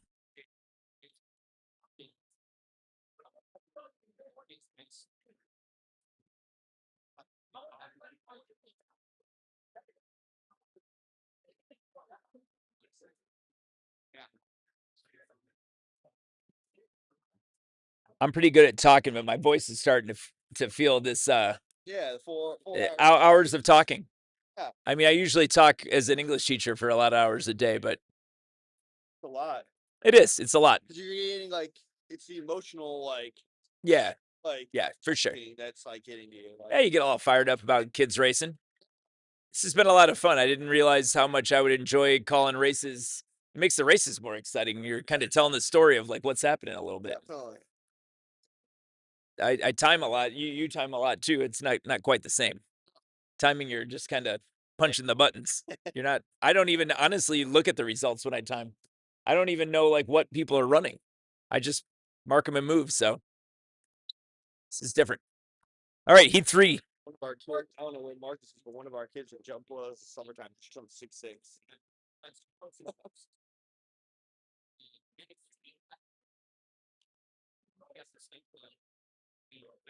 Man, Molly Mako, 455 today. Oh, that'll send me home in a good vibe. Yeah, I'm sure it will. I've worked out behind Molly Mako quite a bit in her workout group this year. Yeah. We are practice on Monday. Yeah. I hope so. Yeah. Everybody will be all fired up. All the girls will be pumped to see her. And, she's not running for us now. She's running for the Zephyrs, but I would have been a good 6th or 7th man on our girls team this past fall. Yeah. And that is one heck of a girls group. We're lucky just to have gotten to work with Molly for a little bit.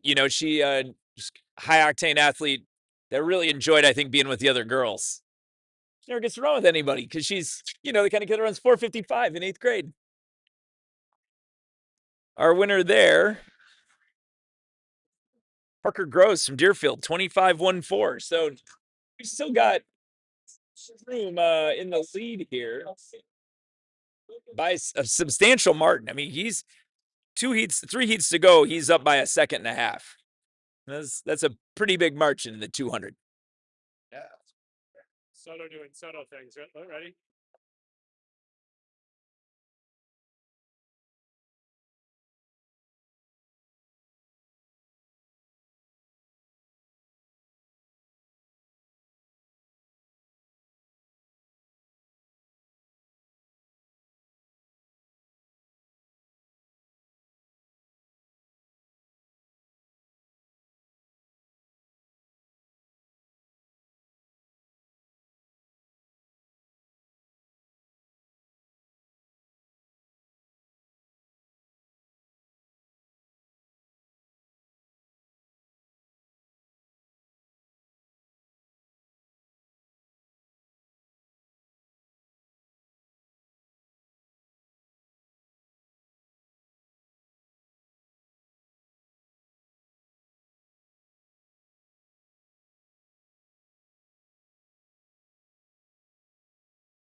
Heat 4 is off here.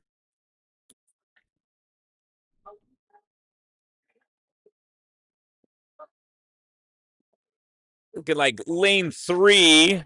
That's Damian Hines, or Demain Hines, sorry. And he's going to take the win there. Sorry, didn't switch the view.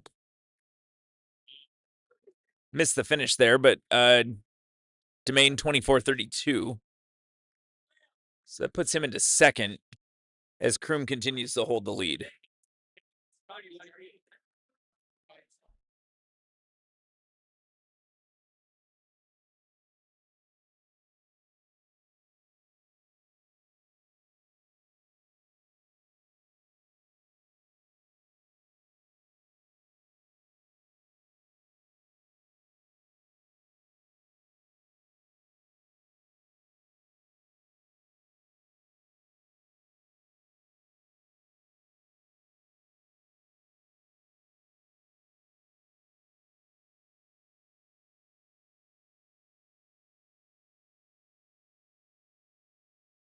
All right, Heat 5 shaping up to be a real strong heat.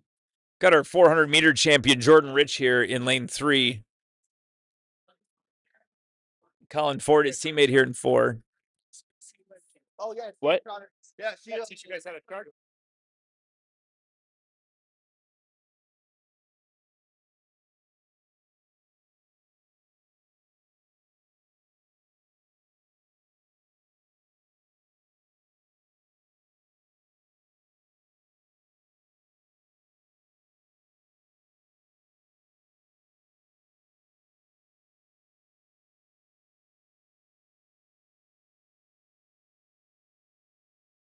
Like under 32 degrees. Real exciting section here. We got Liam Sesta from Plainfield South in 1 here. He looked real good earlier. And Josiah Wilcox from Plainfield East in 2. Main camera. But that was on. It was at 12 when we started, so it's yeah.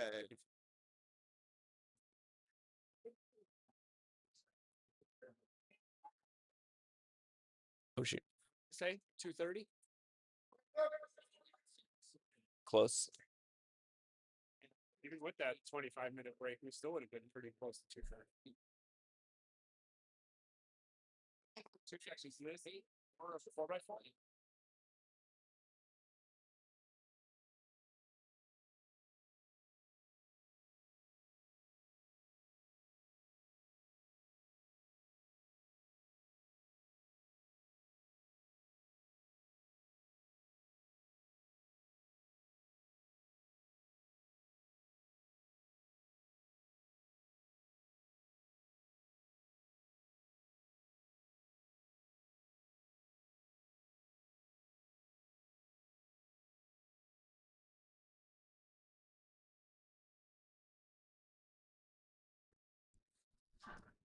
All right, here we go with our start.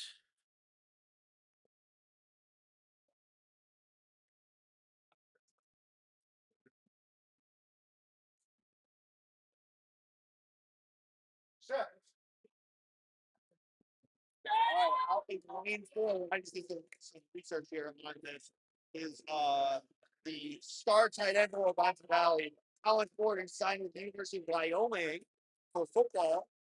He's not going to handle these curves well. That's Wilcox coming through on the inside here. Smaller guy. Look at it. Look at Ford go. That's a good race. It's not Wilcox. Could have gone to Plainfield South and transfer. Don't be bitter. He went to one of our middle schools. Let's see if Mike threads this. That was close. We're waiting on the final time here. That's Wilcox in 24:01. Rich in 24:01. Had to blow that one up. Very close. Went to the thousands. Colin Ford, that is a big boy to fill a lane on this track. 24:31. Yeah, Wilcox is sophomore. He went to State with those. Sesta 24:74 there. Yeah, we were watching Colin Ford get in the box there, debating what position he played in football. Yeah, tight end. He looked tight end was my vote. So when you're that as big as this kid is and as fast as he just showed, 24:31 is impressive for a man that big on a track this small. He ran 10, 8 and 100 last year. 10.80. And that's how you earn a Division I scholarship, folks. Yeah, be that tall and that fast. Yeah, be that tall, that muscular, and that fast. That seems. He's only a 3-star. 6'5", 220. Runs 10.8. You better get him doing some catching drills. Be a 5-star real quick. Tired? All right, we got another good heat here. Everybody's still chasing Kroom. I mean, we got Callahan is coming. Is he back in this thing? Yeah. All right. Yeah, Callahan ran the 55, the 400, and the 200. All right. Yeah, he's doing all triple duty. Yeah, Levi Henigman has got a 23-3 here, but I mean, Kroom has been the class of the field. That's all the way back in Heat 2, I believe.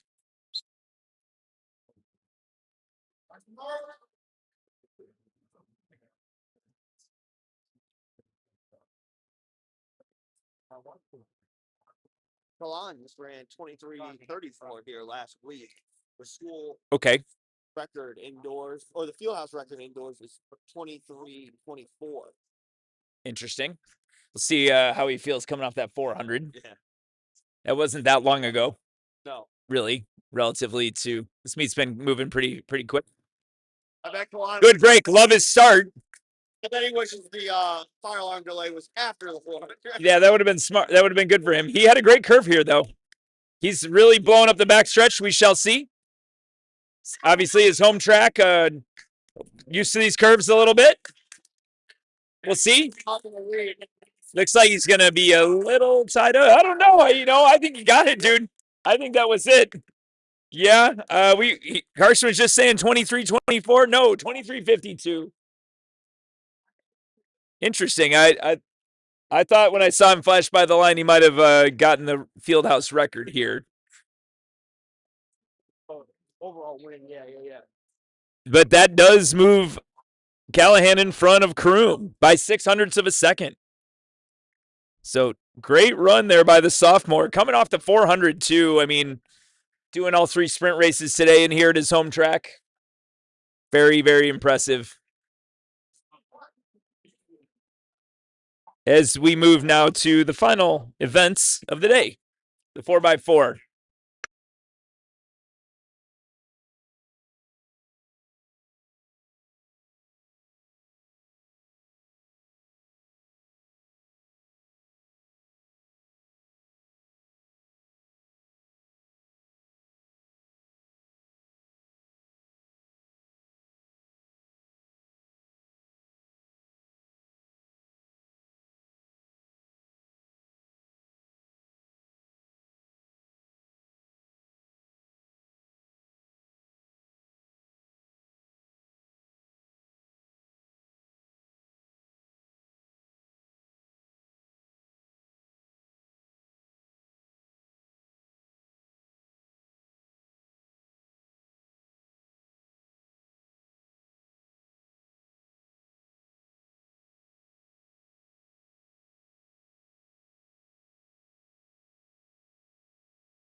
Plainfield South looking like they're going to run away with this one. Got Josh Rico on anchor after a great 2 mile earlier today. 1 to go.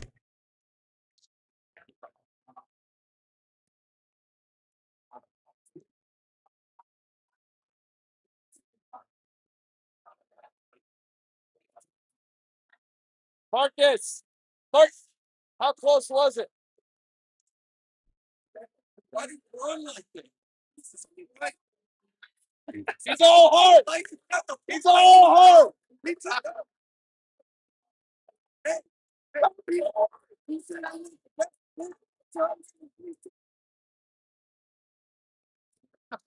Plainfield South 356.01. Great time there by those guys in here. Somebody hold him full Nelson. Get as many buttons.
Got varsity 4x4 heat 1 coming up. Plainfield East, Champaign Central, and Lakes.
It's Normal West in the lead here. A little stirred up in here. Last race of the day. Plainfield South and Wabansie chasing. Yeah, you got a nice coming together of this race here. Everybody kind of coming into this. Oh, don't go inside. 6'5", 220, tight end for Wabansie Valley. Grade 10, 10-8. Normal West still holding the lead. Yeah, Plainfield South still close, making it close at the exchange.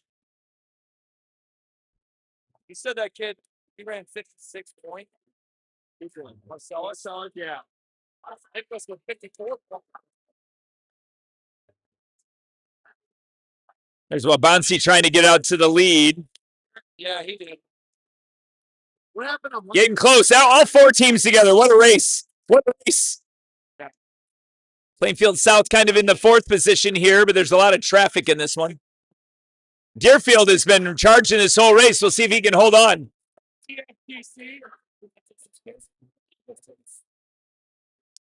Yeah, Deerfield, he's been really coming the whole race and is not giving this up. Come on, Donovan.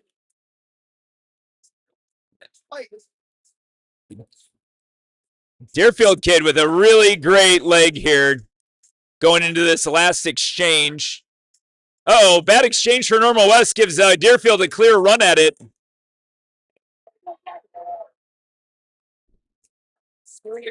Now Normal West has got to deal with these turns. He's a bigger athlete. Normal West now to the lead.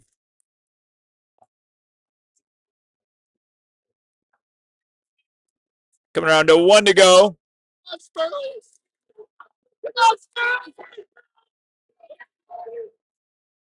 We'll see. Normal West was out really hard. Yeah, he's swimming. He's swimming a little bit. You shall see. He's holding his form together, though. There we go. Looks like Normal West should have this if he just keeps his form together.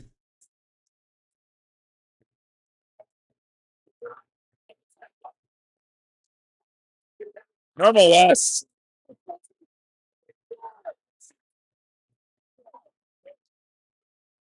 Hey, at least not over 4 minutes. 3:42.62. Spirited race there. Couple of 3:44s. Here and that. 3:46.3 for Deerfield. All right, well, that concludes a really fun day of track. We've been happy to be here all day. We will be next week at the Wheeling Wildcat Invite watching the girls run. So check us out, follow us along on Pack Media, and we'll see you later.